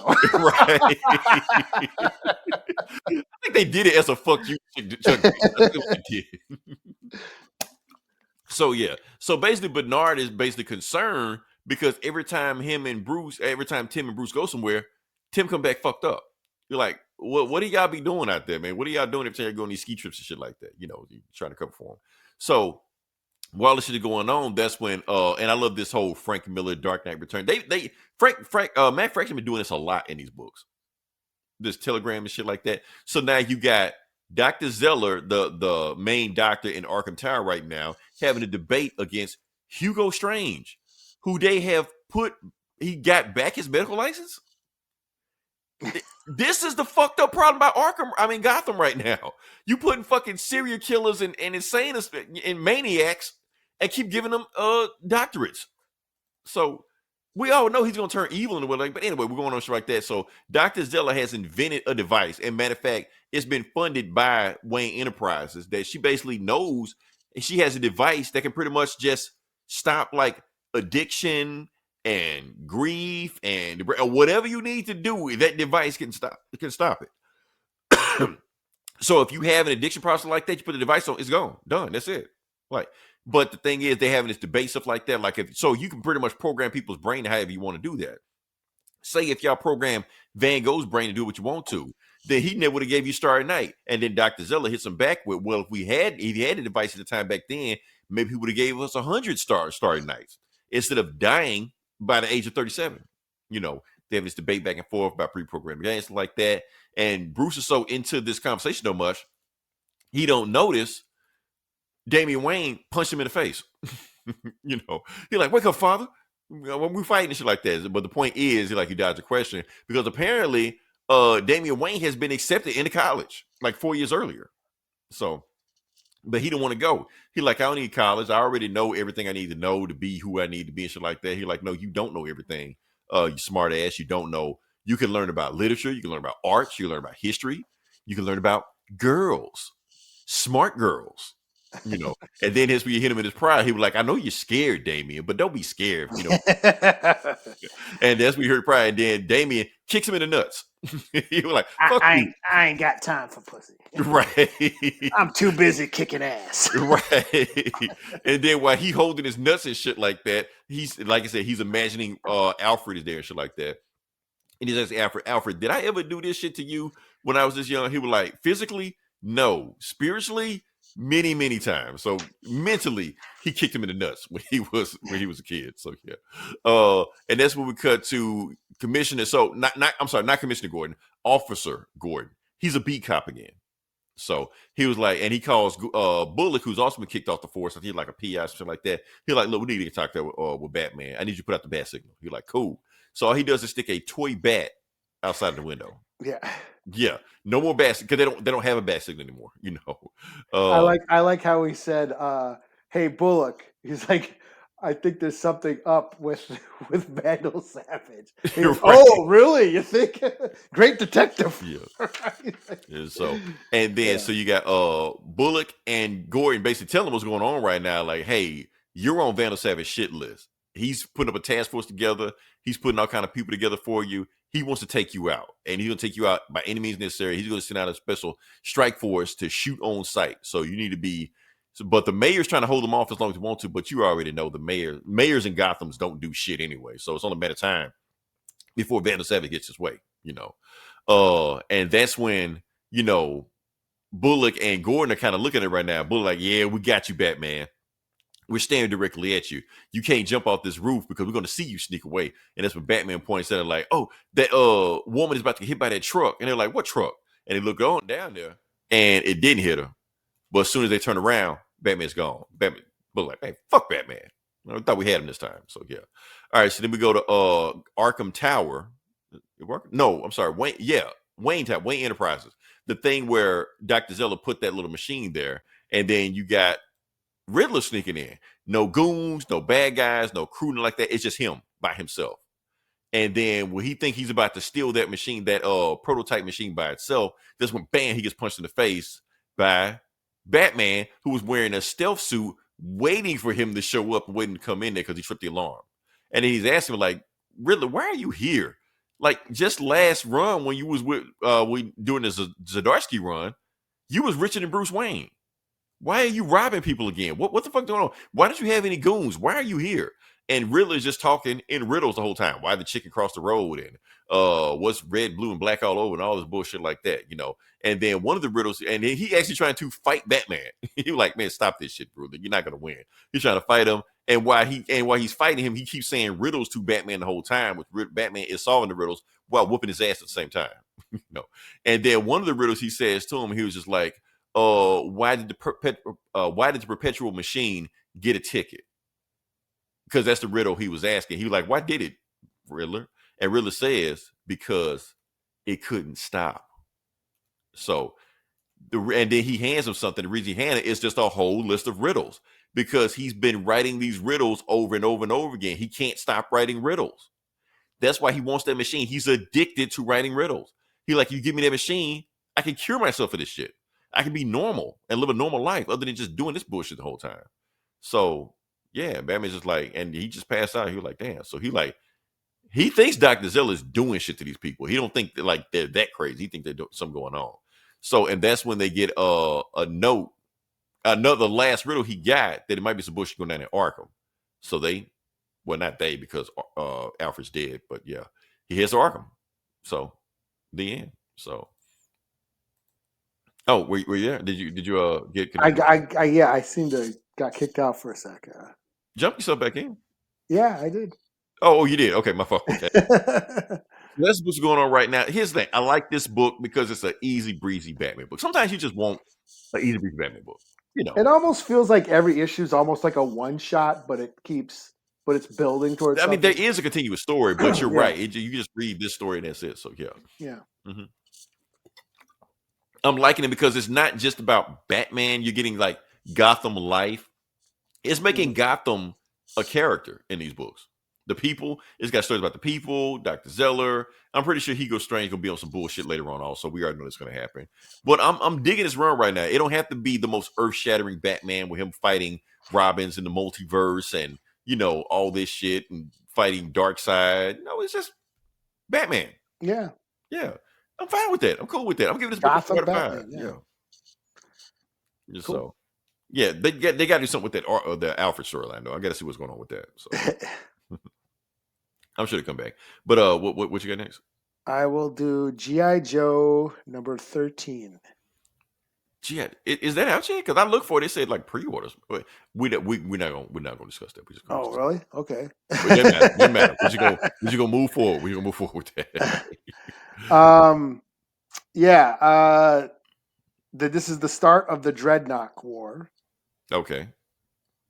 So this is the Energon universe where Transformers and G.I. Joe are crossing over. G.I. Joe, Cobra Commander has found Energon, which is the energy that for the Transformers. So, that charges the Transformers, gives the Transformers their power, and they've used it to make weapons. He had Destro develop weapons using Energon, and now G.I. Joe is after them. Cobra Commander is goes out to the desert to basically with Ripper, who is one of the Dreadnoks,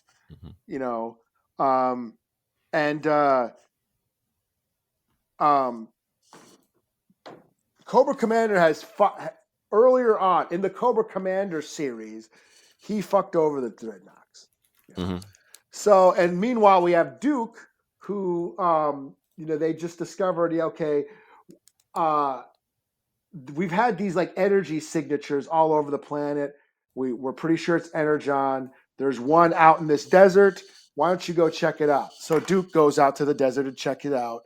Meanwhile, Cobra Commander's out there with Ripper, and Ripper basically set him up. It's a trap. And a big explosion goes off, and Cobra Commander, who dares to betray me? Ripper, you bastard, blah, blah, blah, blah. And Ripper's like, oh, no, fuck you, man. You fucked over the Dreadnoks. So what does he see over the horizon? Oh, then Duke shows up also. Duke shows up and is like, what the hell? Cobra Commander, what are you doing here? And like, what are you doing here? I'm here to find this Energon and blah, blah, blah. I'm here because fucking Ripper betrayed me and left me for dead and blah, blah, blah, blah. So they start fighting. We have a little bit of a throwdown with Duke and Cobra Commander, and then fucking Duke ends up handcuffing himself to Cobra Commander. So now they're handcuffed to each other. You're coming through with me. I'm going to take you back to Joe headquarters. You're going to answer my questions about this Energon shit. But then over the horizon, a big, giant fucking squad of Dreadnoks coming through the desert looking like Mad Max and shit. So it's a bunch of them? I thought it was like 2 or 4 of them or some shit. No, they got maybe half a dozen. So it's like an army of them? Yeah, like a squad. Okay, a strike force, small elite strike force. Yeah. Okay. You see the Thunder Machine, which I had that toy. That was the cool thing about the Dreadnoks is like, I really liked the Road Warrior. I was really into Mad Max as a kid, during the 80s, and the Dreadnoks toys look like Mad Max characters. And did they speak Australian? And they had Australian accent, didn't they? Yeah, Zartan. Yeah, they all spoke Australian and shit. So I thought that was really cool. And you see the Thunder Machine back there in that shot. So anyways, here come the Dreadnoks rolling up on Cobra Commander and Duke, who are handcuffed to each other. And then we cut to Destro sitting on Cobra Commander's throne. Like, what are you doing, man? He's, oh, where's Cobra Commander? He's, oh, Cobra Commander's no longer in charge. I, Destro, is your new leader. Cobra is now mine. So Destro is probably in on it. So yeah, this was cool. This is fun. You know, I've been into these books, and I've been looking forward to the Dreadnought War. So now it started, and yeah, it was fun. Cool. 4 out of 5. Is this my book of the week? Who's writing this? Joshua Williamson. Really? Yeah. Everywhere. Okay, I should have known that. Yeah. He writes every comic by default. Okay. Yeah. Yeah, this was cool, and I'm still on this series. So yeah, I had a lot of fun with this. Okay.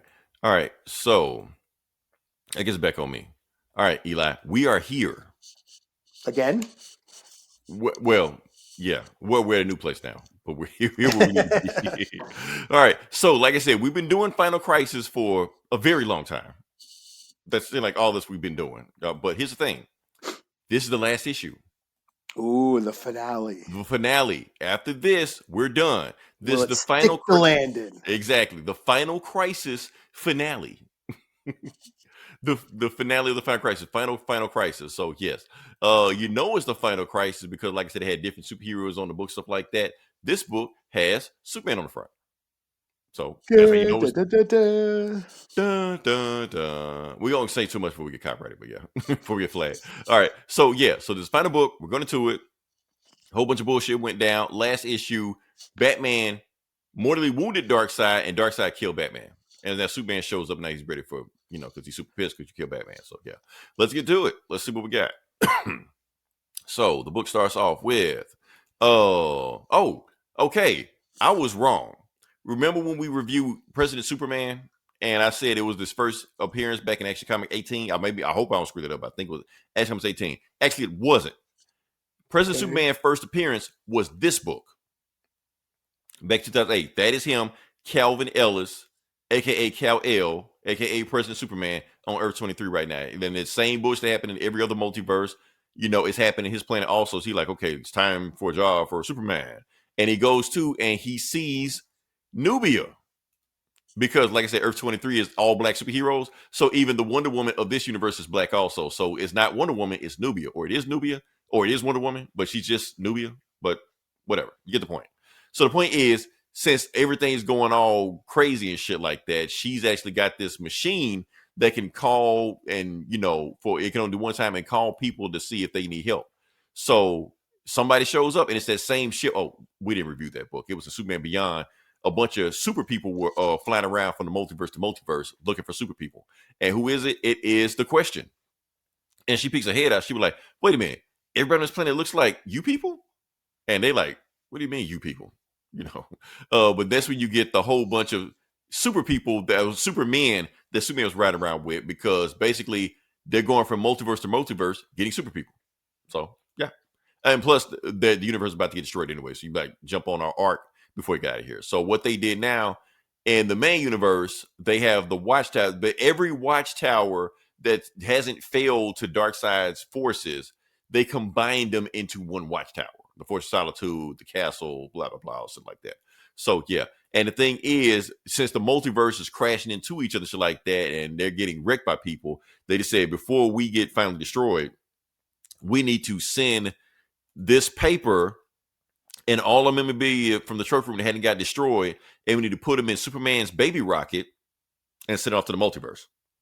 And whoever finds it, they'll be able to read the story of the Final Crisis. And that's where we're going right now. So yeah. And I ain't gonna talk about that. Yeah, move up past that. And that's when you got Superman pissed, holding Batman's fried and fricasseed body. He's like, Darkseid, what the fuck did you animal, you diseased maniac? And he just laughing and shit like that. And then he grabs Darkseid. He's like, what you gonna do, Superman? Kill me? Go ahead. You can't. Yeah, and you know why you can't kill him? Because you don't want to destroy this old man's body. And that's when Superman uses X-ray vision and reads the DNA of him. He was like, wait a minute. You took the body of Dan Turpin? Why you do that? He's an old dude. Why didn't you take Batman?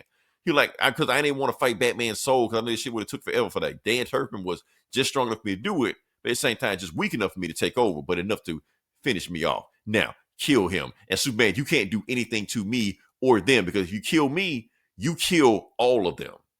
They're like, damn. So, and that's when he's about to reenact his plan and shit like that. And that's what Superman tells him. Well, you think you won, Darkseid, but there's still some people left, and if you don't stop them, they're gonna come get you. And that's when he hears like lightning, thunder, and all shit like that. And who is it? It's Flash, Wally, and Barry running for the Black Racer, and they're speaking in super talk because they're running so fast, And that's when Darkseid is about to shoot the bullet that killed Orion because he shot it back in time. So he's about to shoot the bullet right now. And he shoots it. And while they're chasing the Black Racer, the bullet flies past Superman because it's going to go back in time to kill Orion and whole loopy-loop time wobbly shit like that. And meanwhile, he sees the flag, but he's like, wait, what the fuck Barry Allen doing here? Because he ain't seen Barry Allen chronologically in 20 years because that's how long Barry Allen been dead. But yeah. So Barry Allen's back alive. And he's like, okay, I ain't got time to process this shit. But what they did, Darkseid was like, oh shit, I fucked up. Because what the Flashes did since the Black Racer is chasing them, they phased through Darkseid and just took the fuck off. And Black Racer's like, you know what? They too fucking fast. I can't chase them. But you, on the other hand, Darkseid, you on my list too. So he's like, I'm gonna just get the easy target. So he decides to take Darkseid.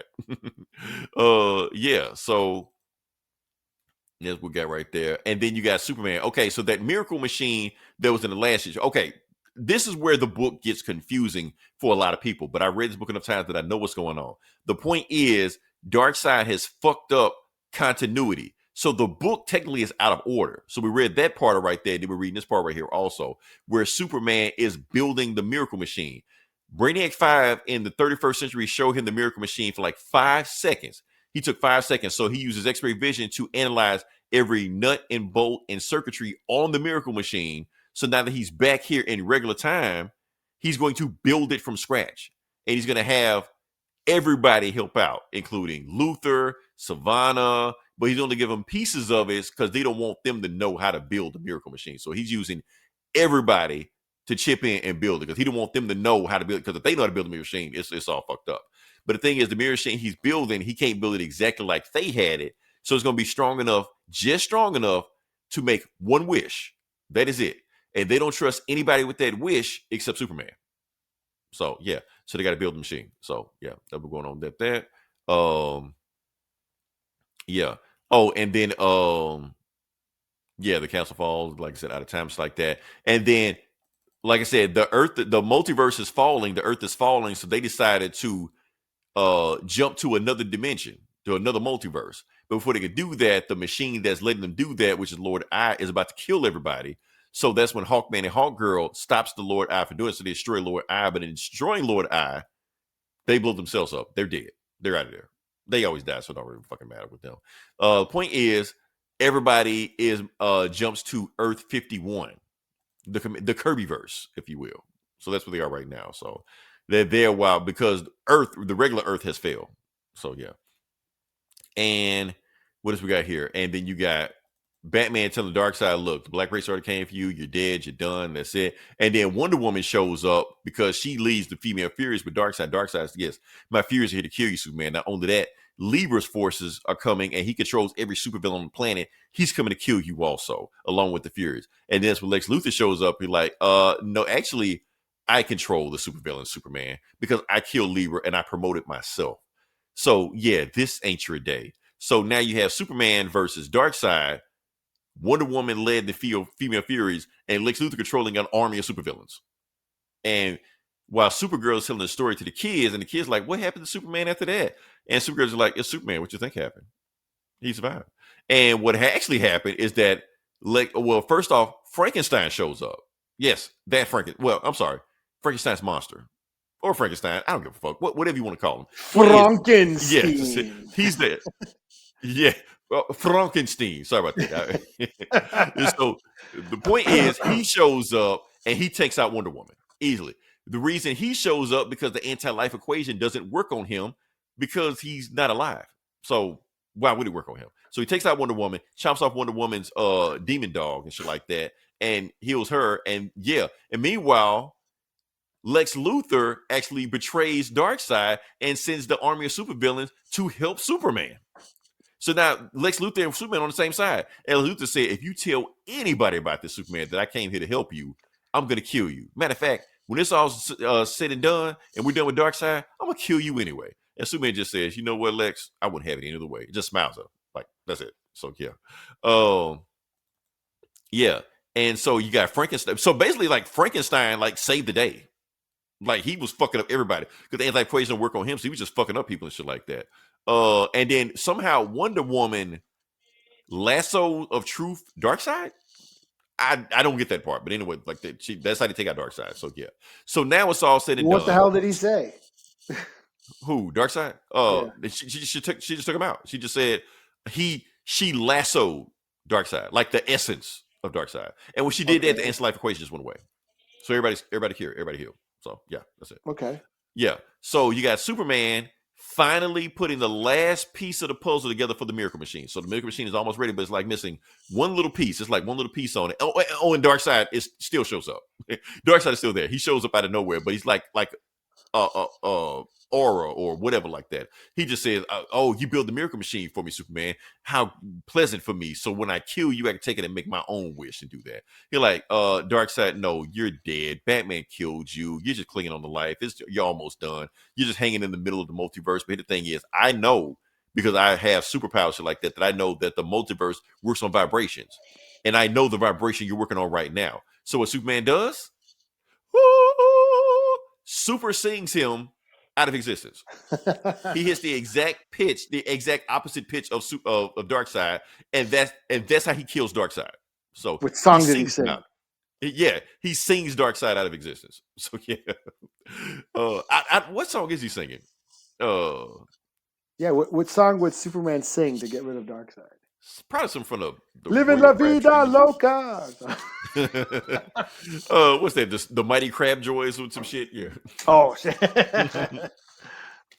I'm a punk rocker. Yes, I am. Nah, something a little bit more. Maybe a metal song. Maybe that's what it is. No. I feel like Darkseid would like a metal song. I don't know. Probably some Taylor Swift, some shit. Some shit, yeah. Something. Yeah, he sung some Taylor Swift at a Get him on the fuck out of here, you know. Yeah, whatever song she sings. No. My only weakness. Okay. All right. So Superman. You're right. So Superman screams so loud that it's gonna take him a while for him to get his voice back. But the point is, he can super hear the element that's in Metron's chair, and it's called Element X. And Element X can turn itself into anything you need it to be. So he turns into the last piece that he needs to put the Miracle Machine back together. And like I said, the Earth is gone, the Watchtower is gone.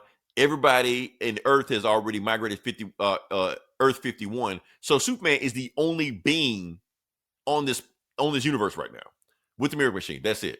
And they have fallen to basically hell or the nether region, whatever like that. And that's when the real villain of this entire story shows up to. The dude worse than Darkseid. Mandrake, the Dark Monitor. We've never explained him. We've never seen him. He was actually in another crossover storyline we didn't talk about, but Ultraman and shit like that. Him and Superman fought before. Superman is the reason he's down here because Superman banished him down here. But the reason Superman was able to beat him because he had cosmic armor from the Monitor space guys after he fusion danced with Ultraman and Dr. Manhattan fused their atoms together. I'm sorry, Captain Atom or one of them motherfuckers fused their atoms together and made an explosion to make a complete multiverse outside of the multiverse. Whatever the fuck. Point is, he can't do this shit right now. He ain't struggling to do this shit right now. Oh, and Ultraman's a vampire. So, yeah. Oh, he's a vampire.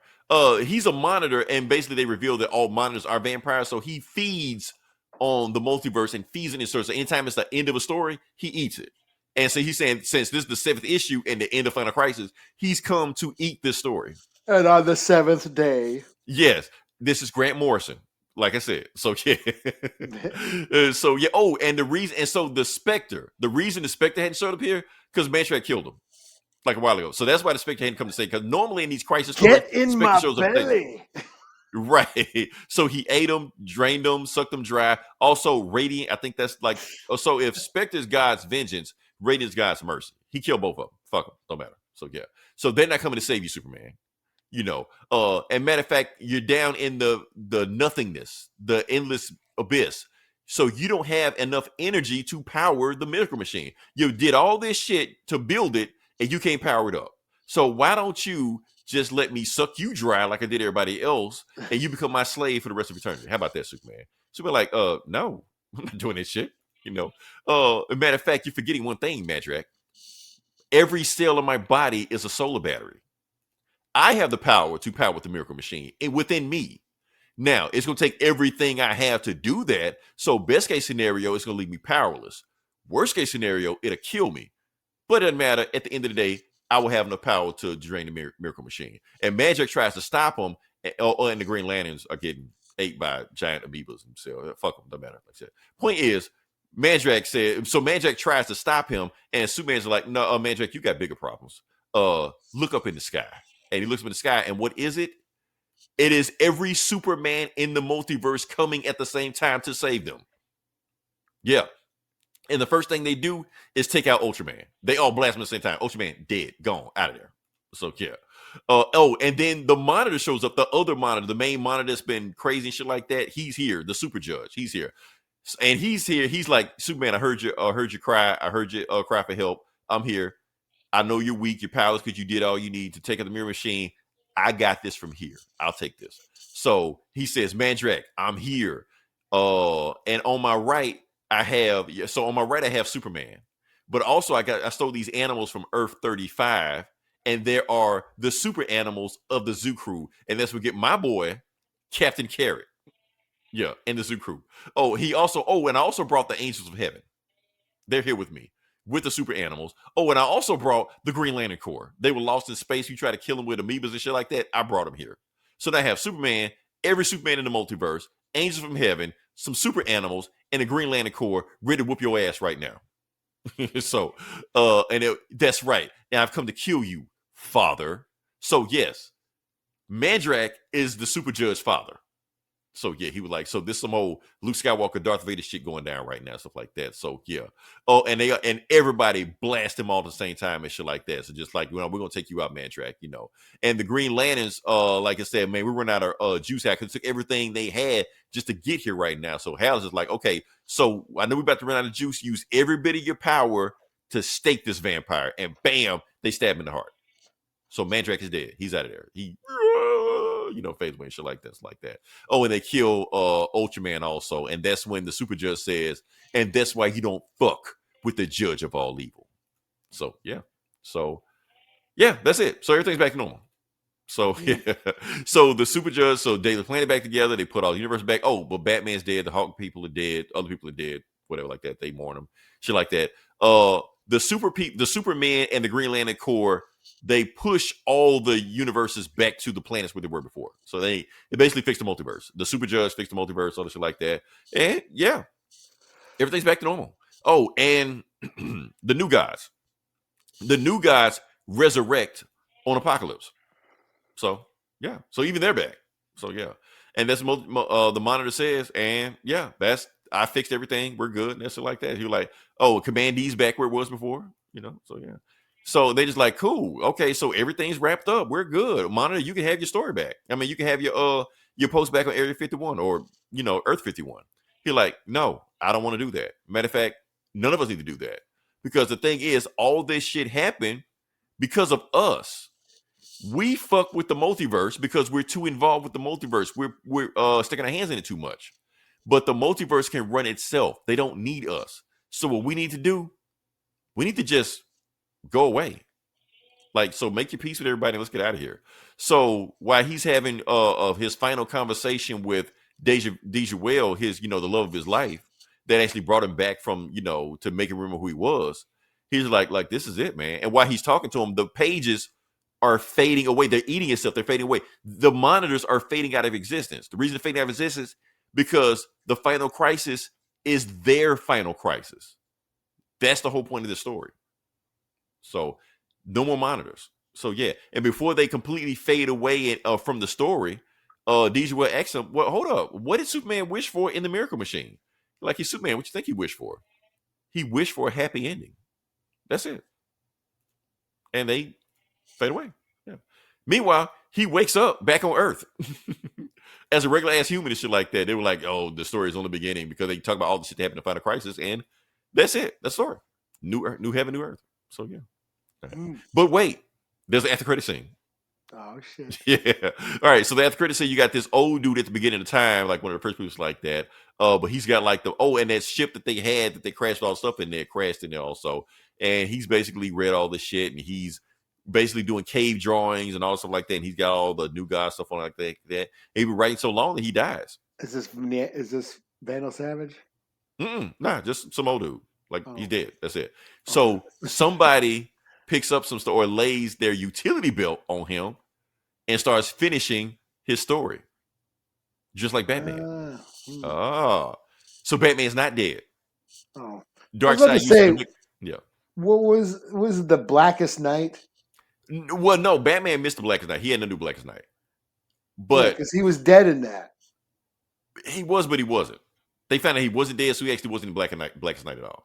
What happened was Darkseid teleported him back. Technically, Darkseid didn't kill him. He teleported him back in time where he hopped from like his ancestor to ancestor to ancestor, shit like that. And, that's where you get like caveman Batman and pirate Batman, all that bullshit like that. That's where all that shit came from. Okay. Yeah.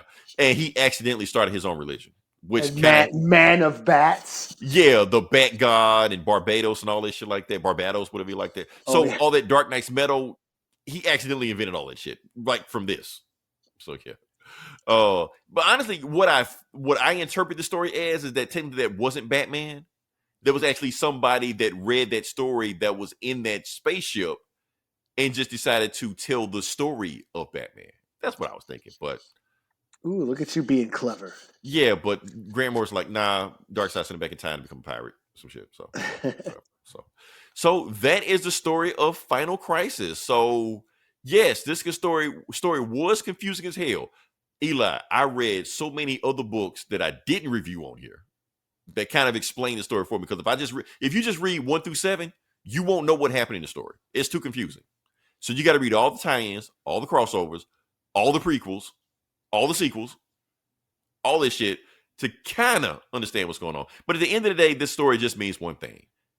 The superheroes are fighting depression, darkness, grief. That's what they're fighting. They're fighting that, and it's dragging them to hell. But the thing is, since Darkseid is picking up superheroes one by one, the basic story is telling us superheroes can't save you. Superheroes aren't real. But the stories that they tell, the legacies they tell, you can use those to beat the darkness. It's a whole comic book thing, man. That's what they're trying to say.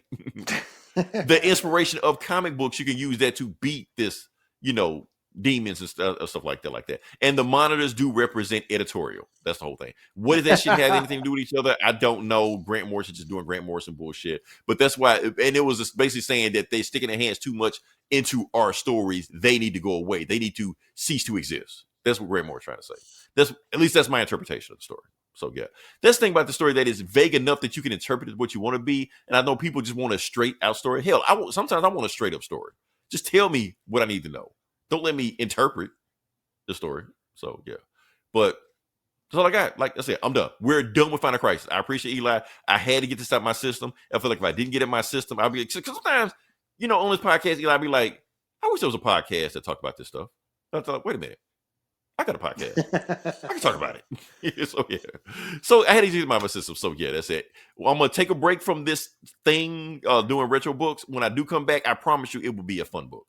Thanks, so anything else you got or? Nah, I'm booked out. I did read Apso Superman this week. It's the Battle of Kansas raging, and that's about it. But other than that, I'm booked out. Okay, cool. Appreciate everybody checking in. It started off slow, but it started picking up towards the end, as far as like viewers, stuff like that. So appreciate everybody jumping in at the last minute, seeing what's going on. If you listen this long, definitely like, share, subscribe. If you listen longer than 30 seconds is all we need, baby. You have boosted up in the algorithm, especially if you leave a comment. That really like gets us up there. So yeah. Next week, we're not gonna say what we're gonna do, Eli, because we may or may not do it. We may do something else. We'll say that. But we have ideas what we're gonna do. Until then, this is Leroy. This is Eli. We'll talk to you guys next week. Same bully time, same bully channel.